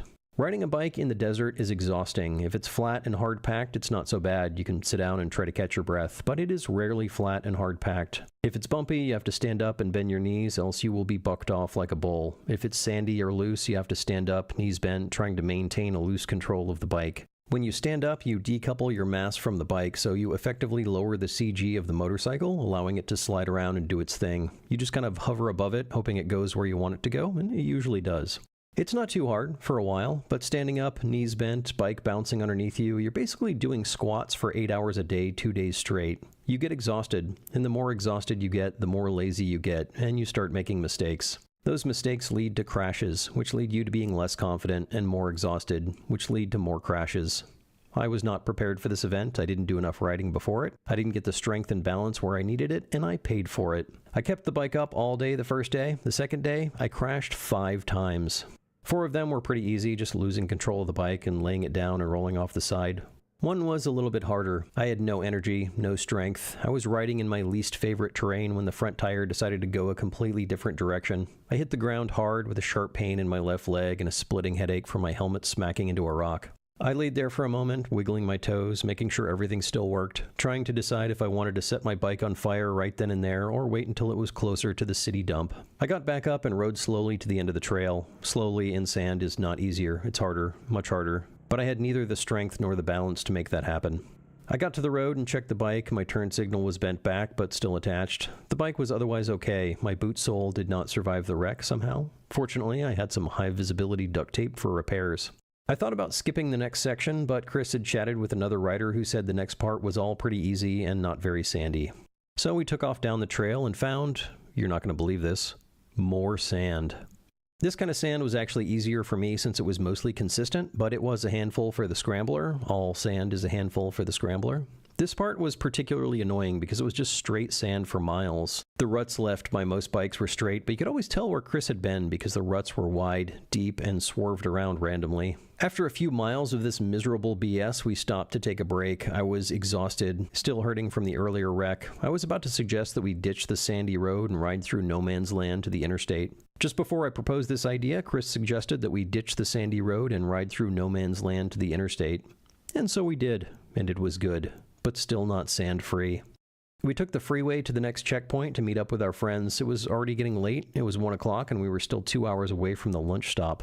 We took the easy route the rest of the way back, some pavement, some dirt road. Along one dirt road, we found the most dangerous obstacles of the entire trip. Car drivers.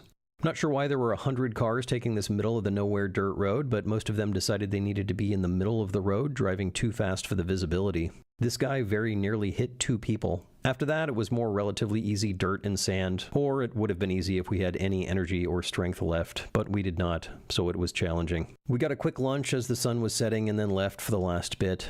At the end of the final dirt road, we hit the pavement, turned toward the city, and rode into the dark, cold air towards the lights of Las Vegas. We found a couple of new friends on the way who rode with us for a while. I found out that my bike has hazard lights, so I stayed in the back since the other bikes were not super visible.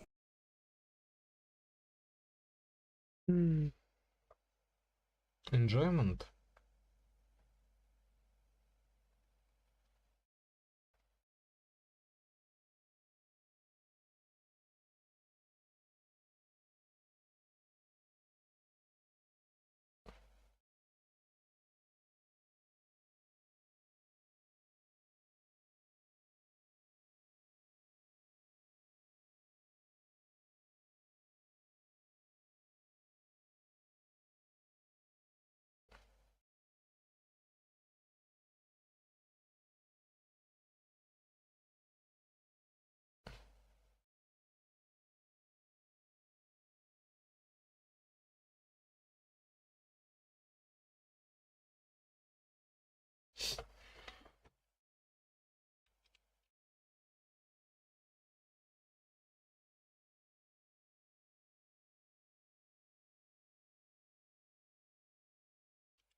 Right.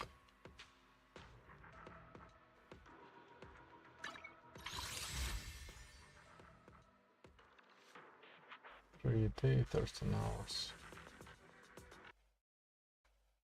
As we got closer to the end, the city started to light up, and almost 12 hours after we started the day, we made it to the end, to Las Vegas, all the way from Southern California, mostly through the desert, through as much of the desert as we wanted, and plenty more. It looks like we're giving thumbs up here, but that's because our hands are just stuck in this position. We stayed the night and slept in, waking up with sore muscles we didn't know we had. All those dirt bikes we rode with, the 500s, 350s, and 450s, they were all loaded onto trailers and hauled home. But we rode our bikes home, all the way, all 250 miles. The LA B2V ride is a dual sport ride, but it is much easier with a full-on dirt bike that happens to have a license plate. But if you want to do it the interesting way, get an adventure bike. And if you want to do it the really interesting way, get a scrambler. The CRF was a great all-around bike. It will cruise on the highway at 65 or 70. It'll do the dirt roads and the rocky hills, and with the right tires and the right rider, it will make it through the sand. It's pretty great for a bike that's half as expensive as most of the other motorcycles on the ride. It does need more power, and Honda helped that out with a newer 300cc version, though if they could add another 5 horsepower on top of that without added weight, I think it would be fantastic. There were 2 times that I dropped the bike because I couldn't get the power I needed up a hill. A better rider would have solved the problem, but more power would have too. The Scrambler was excellent in everything but the sand. Unfortunately, the desert, lots of sand. Chris might try again, possibly with more off-road focused tires and more preparation. The ride was fun, but it was a different kind of fun. 3 different kinds of fun. About a third of it is type 1 fun. It's fun in the moment. You're enjoying it while you're doing it. These are the roller coaster hill climbs, the long roads with a little bit of sand gently wiggling your bike around. Another third of it is type 2 fun, which is fun, but not really in the moment. At the time, you're working hard, frustrated, just trying to make it to the next challenge. But when you look back on it a day later or the next week, you think, you know what? That was a lot of fun. The last third of this ride is type 3 fun, which is just not fun. It's miserable. Deep rocky sand washes where your bike just wanders around randomly, getting thrown by hidden rocks. You're too tired to stand on the pegs and hold the handlebars loosely, but if you sit down, you will immediately get thrown into the rocks. It's basically torture. This ride had me in love with motorcycles again, and it also had me convinced I would never ride a motorcycle again. By the end, I was back in love with motorcycles, but not this event. I will never ride this event again. And I say that knowing full well that just a few years from now, someone I know will say, hey, remember that LA B2V thing we did?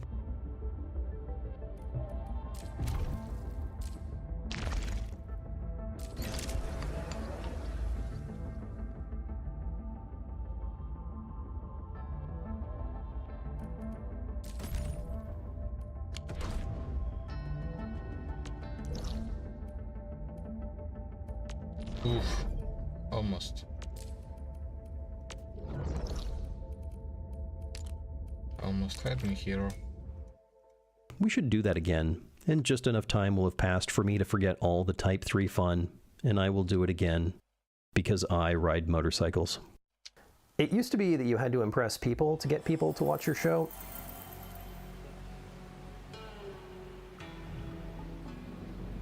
Право в Саудовском вузе. Мои студентки – первое поколение свободных женщин, которые больше не обязаны закрывать лицо и волосы, могут водить машину, владеть недвижимостью и строить карьеру. Тем не менее, в их юное сознание легко ложится традиционная риторика закрытого и глубоко религиозного народа, а навыки критического мышления почти отсутствуют в силу специфики местных школ для девочек. Вместо того, чтобы учить студенток думать, руководство велит преподавателям не поднимать острые темы, такие как военные конфликты в регионе и мире. Несколько моих коллег уже пострадали из-за доносов студенток, которым не зашли попытки осмыслить происходящее с позиции права. Вопрос. Как в таких условиях нести знания неравнодушным детям, которые хотят познавать мир и состояться в профессии?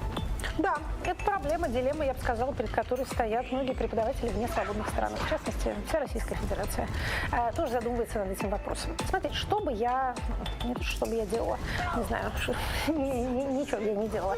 Как видно, я все-таки предпочитаю преподавать в тех местах, где можно преподавать, не размышляя над тем, что на тебя донесут твои студенты. Но, что я хочу сказать как преподаватель? Вы знаете, примеры не имеют значения.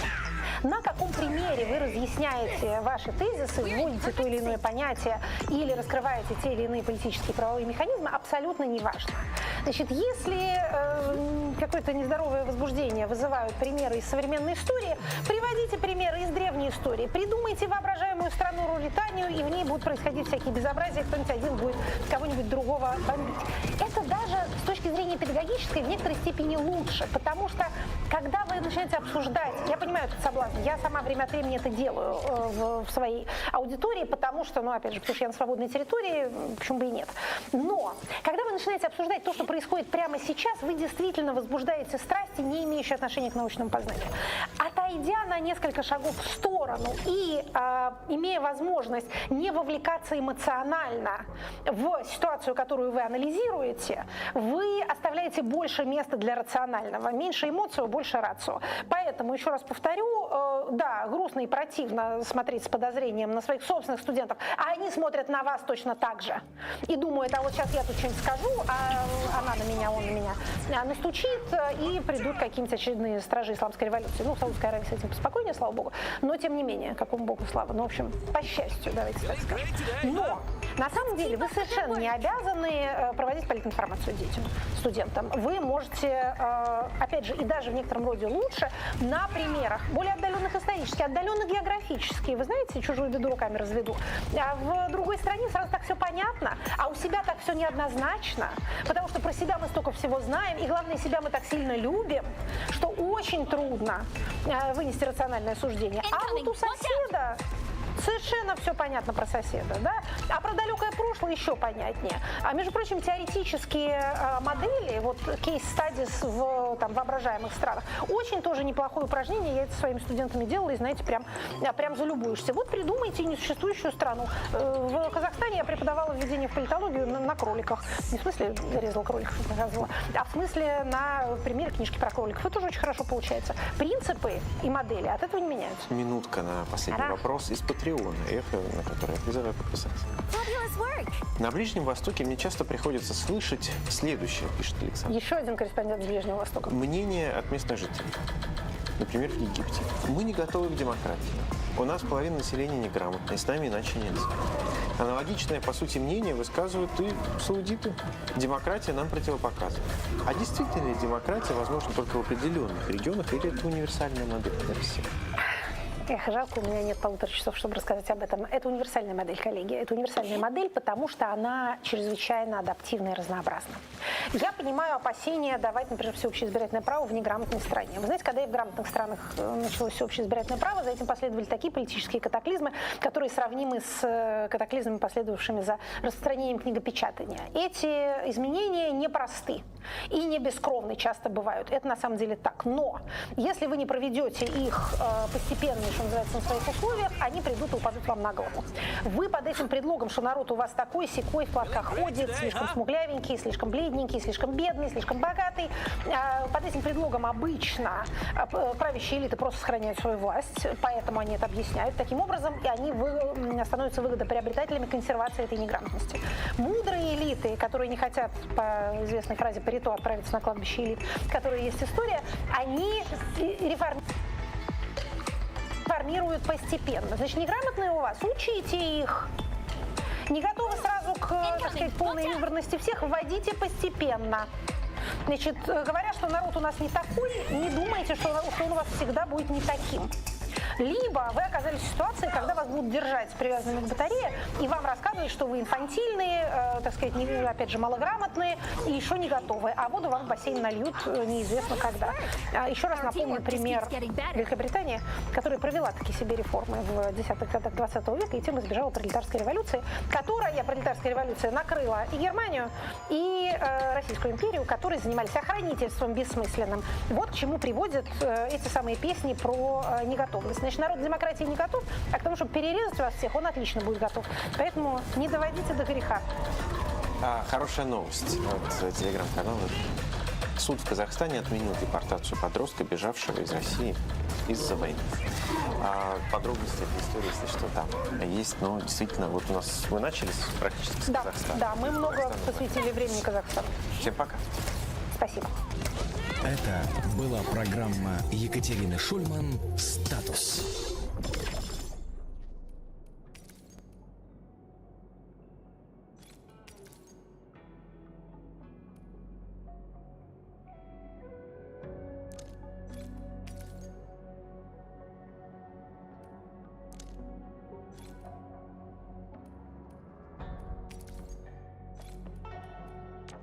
Time to keep my eye peeled. I'm with you.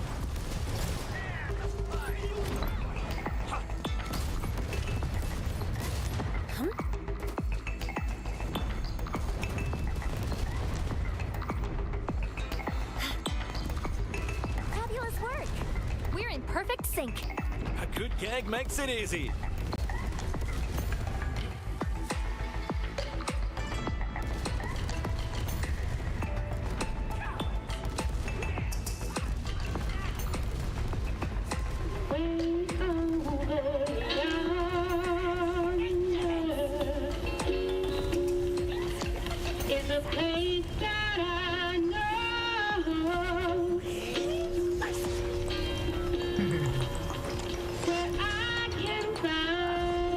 Your man, catch.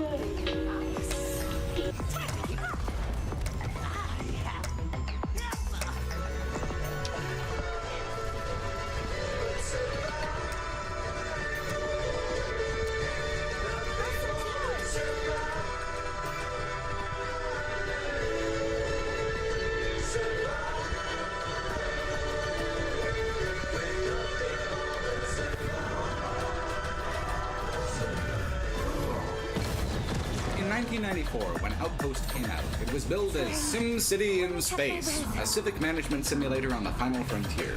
SimCity had been around since 1989 itself. It's actually one of the older computer game archetypes, even if it's not as popular today as it used to be then. SimCity was a success, partly because it leaned into what computers were perceived as in the late 80s, business equipment. Today's high-end electronics market is hugely consumer-driven, and game design drives a lot of hardware development, but that's now. Back then, International Business Machines was the #1 name in computers, and their name set the tone. Game consoles and arcade machines, those were for fun and had their own market. Computer games had a slightly different market. The people who already owned computers, who were generally older and more serious than the Nintendo crowd.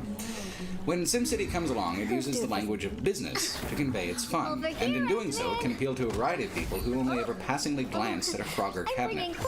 SimCity is a ledger balancing game. Keep income up, keep expenses down, expand when able, and see a small thing grow into a large thing.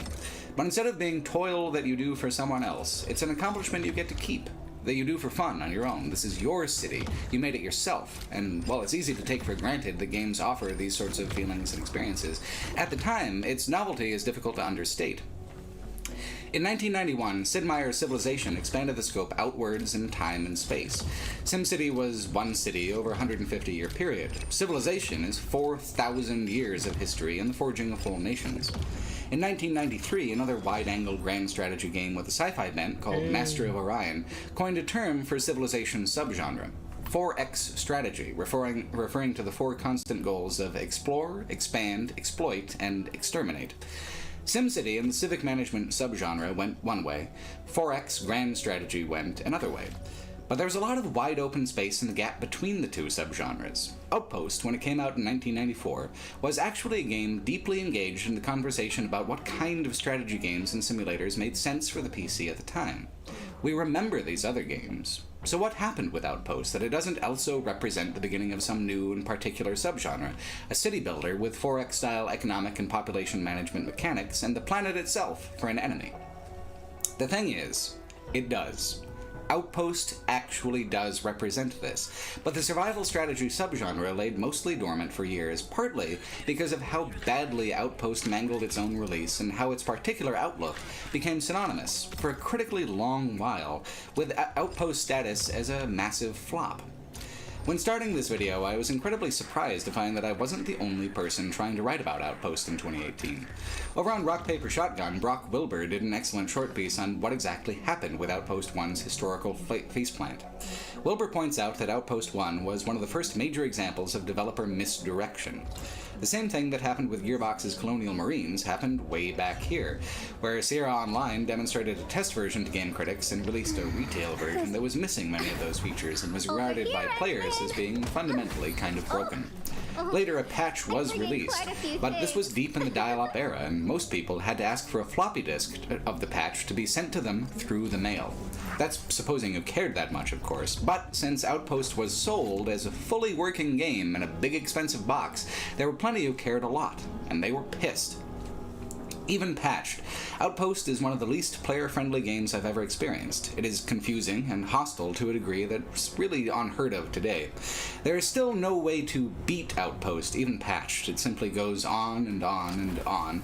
Grids expanding, numbers inflating, and the smarmy AI helper venomously hissing, "The people hate you, Commander," until you simply can't take it anymore. This was the start of something extremely cool. But in terms of why Outpost isn't as enduringly famous as Civilization or SimCity, you really don't have to look a whole lot further than the game itself. Outpost has an 8-minute introductory video, showing all the efforts being made to save Earth from a major asteroid collision. The starship is the last resort. The asteroid gets split into two by a nuclear blast, however, and both chunks will still hit Earth, so starship it is. 200 colonists is all you can carry with you to the stars in hope of finding a fresh start for mankind. What's really remarkable here is that Outpost takes a hard science instead of a pop sci-fi approach to this fresh start. Your choice is to choose 4 star systems from a star globe to send a probe to, checking for habitable planets. The likelihood, the maximum likelihood, is 0.051, more frequently down around 0.011. In other words, you're not ever going to find another Earth out there. You'll have to settle if you're going to settle. If you end up picking a star system with no planets, your game will end right there in this planning stage, but only after having already gone through the steps of packing your ship and launching it. The game wants you to feel the excitement of a new adventure and then think about the deep failure of having crossed a gulf of stars for nothing at all the last of humanity together in a cold mausoleum far from home, orbiting around an uncaring star of the wrong color. The point being, space is hard. Space is the most impossibly hostile environment that there is. Outpost taunts the player with the AI voice telling you any mistake at this point will doom you and your colonists to certain death, which is still a somewhat suspect approach for a game with no tutorial and a massive electronic manual that still doesn't actually fully explain the game's mechanics. Outpost has this strange mix of goofy, hopeful futurism and a kind of sadistic glee in reminding the player that humans are only really meant to live on Earth, and you're running an uphill battle here. The pre-colony phase is surprisingly long and intricate, with each satellite you choose to pack launched individually along with its own unskippable cutscene. This makes new games a tremendous annoyance and hassle, especially if you're like me, and you fail at least 5 colonies before understanding the basic mechanics of the game. But the first time, it's quite an example of doing more with less. Just a few windowed prompts, some sound effects, some short video clips, and yet the whole spirit of the endeavor, the hopes and the fears of it, come through pretty strongly. There's a stylistic element here that's kind of unique and quite artful for how interwoven it is with the aesthetics of Windows 3.1, the operating system it's built for, and that I first played a computer game on. Its windows and fonts and various executive reports with their multiple looping charts all attest to the origin of this game genre in a kind of creative reinterpretation of business software. You can look at a platformer and say, oh, this goes back to Mario Brothers. You can look at an immersive sim and say, oh, there's a little bit of System Shock in there. But you look at Outpost and SimCity, and it's Microsoft Excel that they more closely resemble than any game that came before them. The strange blend of goofy sarcasm, hard science, and incredibly fiddly bookkeeping that makes up Outpost attests to these roots. This isn't a game for gamers, because gamers weren't even a thing yet. This is a game for a person who stares all day at long lists of other people's numbers, deducting, crediting, balancing, and offers that person a chance to use those skills in an imaginative context. After all, Outpost was one of the highest reviewed games of 1994. In Outpost 1.5, the patched version you might have had a floppy disk mailed to you for, most of the features that led to those reviews, including a 93% from PC Gamer, had been restored. And I still struggle to see what people saw in the game. I love the premise, I love the frame, but the execution is tedious in the extreme and willfully obtuse in explaining how to do even the most basic things. Quick, should you build a chap, a spew, or an agridome first? I'm sorry, the answer was chap. Your colony is doomed. Your residents will die and revolt without housing, but a residence doesn't even appear on the build menu unless you've figured out how to bulldoze underground and have at least one underground tube connected to one bulldozed underground tile. Has to be bulldozed. If you just use the digger, which you'd think because, hey, it's underground, you will never even get a hint that these buildings exist as an option. And underground buildings are actually over half of the available structures. God help you if you've built an underground factory instead of an above-ground one. Above-ground factories produce useful things. Underground ones only produce consumer goods for morale. So I wanted a new bulldozer, but ended up producing 8-track tapes to amuse the 60 people I hadn't accidentally killed yet as they wait for humanity to end in a sad underground tube on an airless rock. I actually can't imagine a much sadder tail end for the human experience. The whole underground building part of the game is focused on your colonists, their needs, their wants. The above ground is mostly where the infrastructure is. Well, this makes sense from a hard science perspective, since being underground makes preserving atmosphere and temperature possible without going so far as terraforming the entire planet. From a player's perspective, it means the grand majority of your effort is digging out 9x9 blocks of boring rock, smoothing these rocks, and then filling them one building at a time until your colonists stop dying every time you click the end turn button. After that, maybe you can try building 2 things at once. But not in the first couple hundred turns if you want to live. I'll put it another way. The game has a beginner's mode with unlimited resources, and it's still overwhelmingly easy to kill every last one of your colonists. Once you get the hang of the basics of infrastructure, you can start putting effort into research. There are, no joke, over 100 technologies in the tech tree. Most of them offer small bonuses to existing structures. Pretty much everything there is to build is mostly available right away, so there's no real escalation into a mid-game and an end-game. It's just kind of a flat and endless process of expansion and streamlining. There are hints of more in-depth colonist management, like the option to have your police force behave with benevolence or hostility. The police force keeps your colonists from killing each other and also prevents your residential structures from spontaneously converting into red light districts. The red light districts still provide bonuses, and you can build them on purpose if you want to, but if you're poor in managing your colonists' morale, then these high-crime residences become all you have. I guess the colonists get very surly and fuck all the time if they're too bored, which certainly sounds like something humanity would do, but also feels a little counter to the spirit of the mission. The game's mechanics simply don't tolerate your lack of structures in the beginning, and starts you off facing famine, unrest, and resource poverty. The seed structures that you begin with help, but barely. You can pack up to 20 turns worth of food and life support with you at the beginning, but if you haven't clicked the exact right things in those first 20 turns, then the dying begins immediately. The manual just tells you to expect it. Quote, during the first 60 turns, your mortality rate will be high. Realistically, however, this hardship will produce a human race that was tougher than it was. End quote. Outpost is designed so that the birth rate is insanely high the first few dozen turns to counter the massive die-off, but if you make it past all of that, it evens out and both rates go down by design. Apparently, this also blends social Darwinism with Darwinism Classic while you're at it, the player removed from such concerns in their little vinyl command chair. The manual is, in this way, both helpful in telling you that everything is meant to be terrible and shitty in the beginning, and hugely irritating in telling you that it's all for the greater good. Is Outpost broken, or are you just not thinking about it hard enough? It's difficult to tell, and the game seems to revel in conflating the two conclusions, throwing a blanket of thematic justification over the most irritating game design choices and omissions. Outpost also taunts you with a rebel colony, an AI-controlled splinter group that takes half the starship's resources at the beginning of the game. The AI knows exactly how to play, and so sets up its whole economy and infrastructure with a blinding quickness that made me pretty resentful altogether.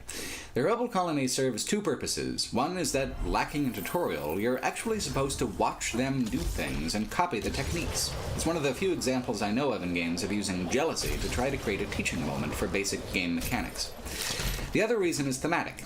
Even with the Earth dead and an indefinite, endless future of living in a series of hamster tubes ahead of them, people are still fundamentally ornery, mean, and prone to disagreement. The rebel colony never explains why they left, despite mechanics in the game like communication satellites and towers that suggest like you might be able to interact with them. With Outposts, either that feature is broken, or that feature is so obscure I just never found it. What can happen is, if overall morale is low, colonists will defect to the rival colony.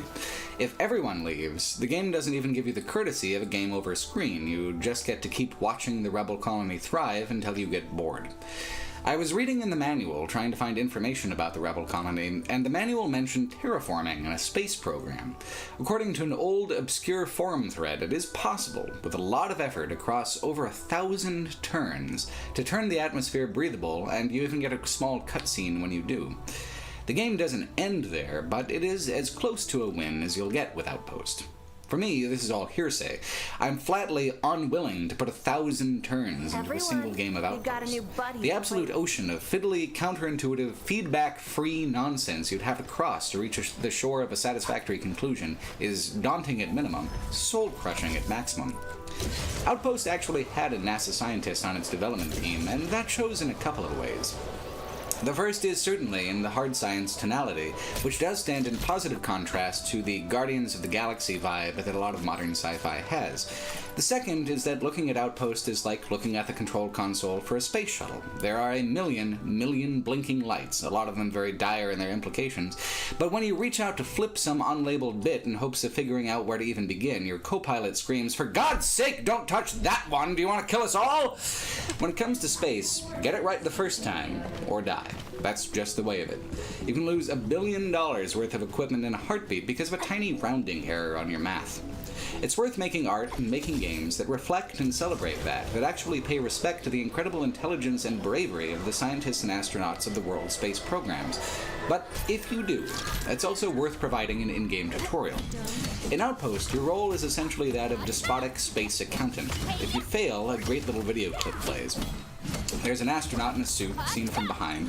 It looks like maybe he's climbing up a ridge to see what lies beyond, but the camera pans around and a skull grins from inside the glass of the helmet. Here lies humanity. We look to the stars, and they just beat the hell out of us. Then you get immediately booted out to the Windows 3.1 Program Manager. It's such a game over that the game just shuts itself down. Outpost presents space as not very fun and a lot of work.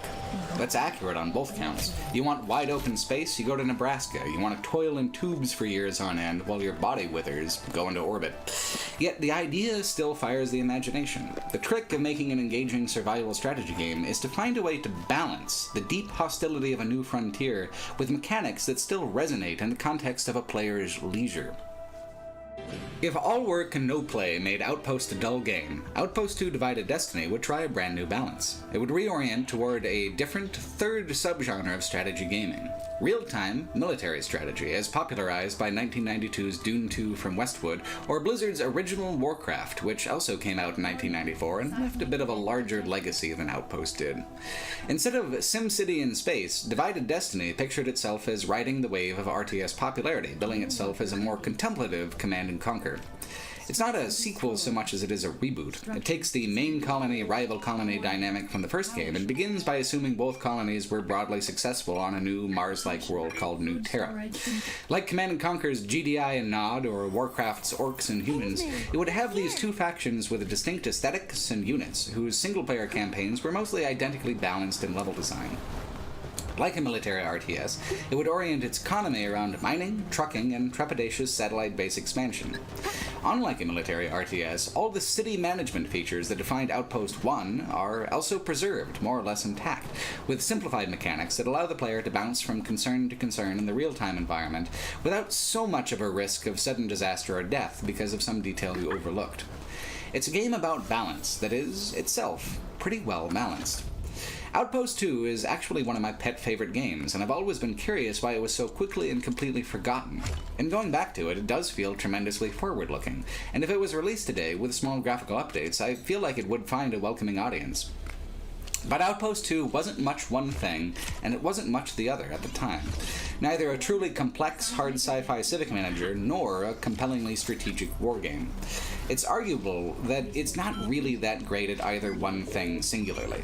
The war elements are particularly poor in their pacing and complexity, where you send incredibly expensive units that take forever to produce at each other in tiny, awkward clumps, where the most vehicles wins, despite having a 24 technology-deep weapon research tree.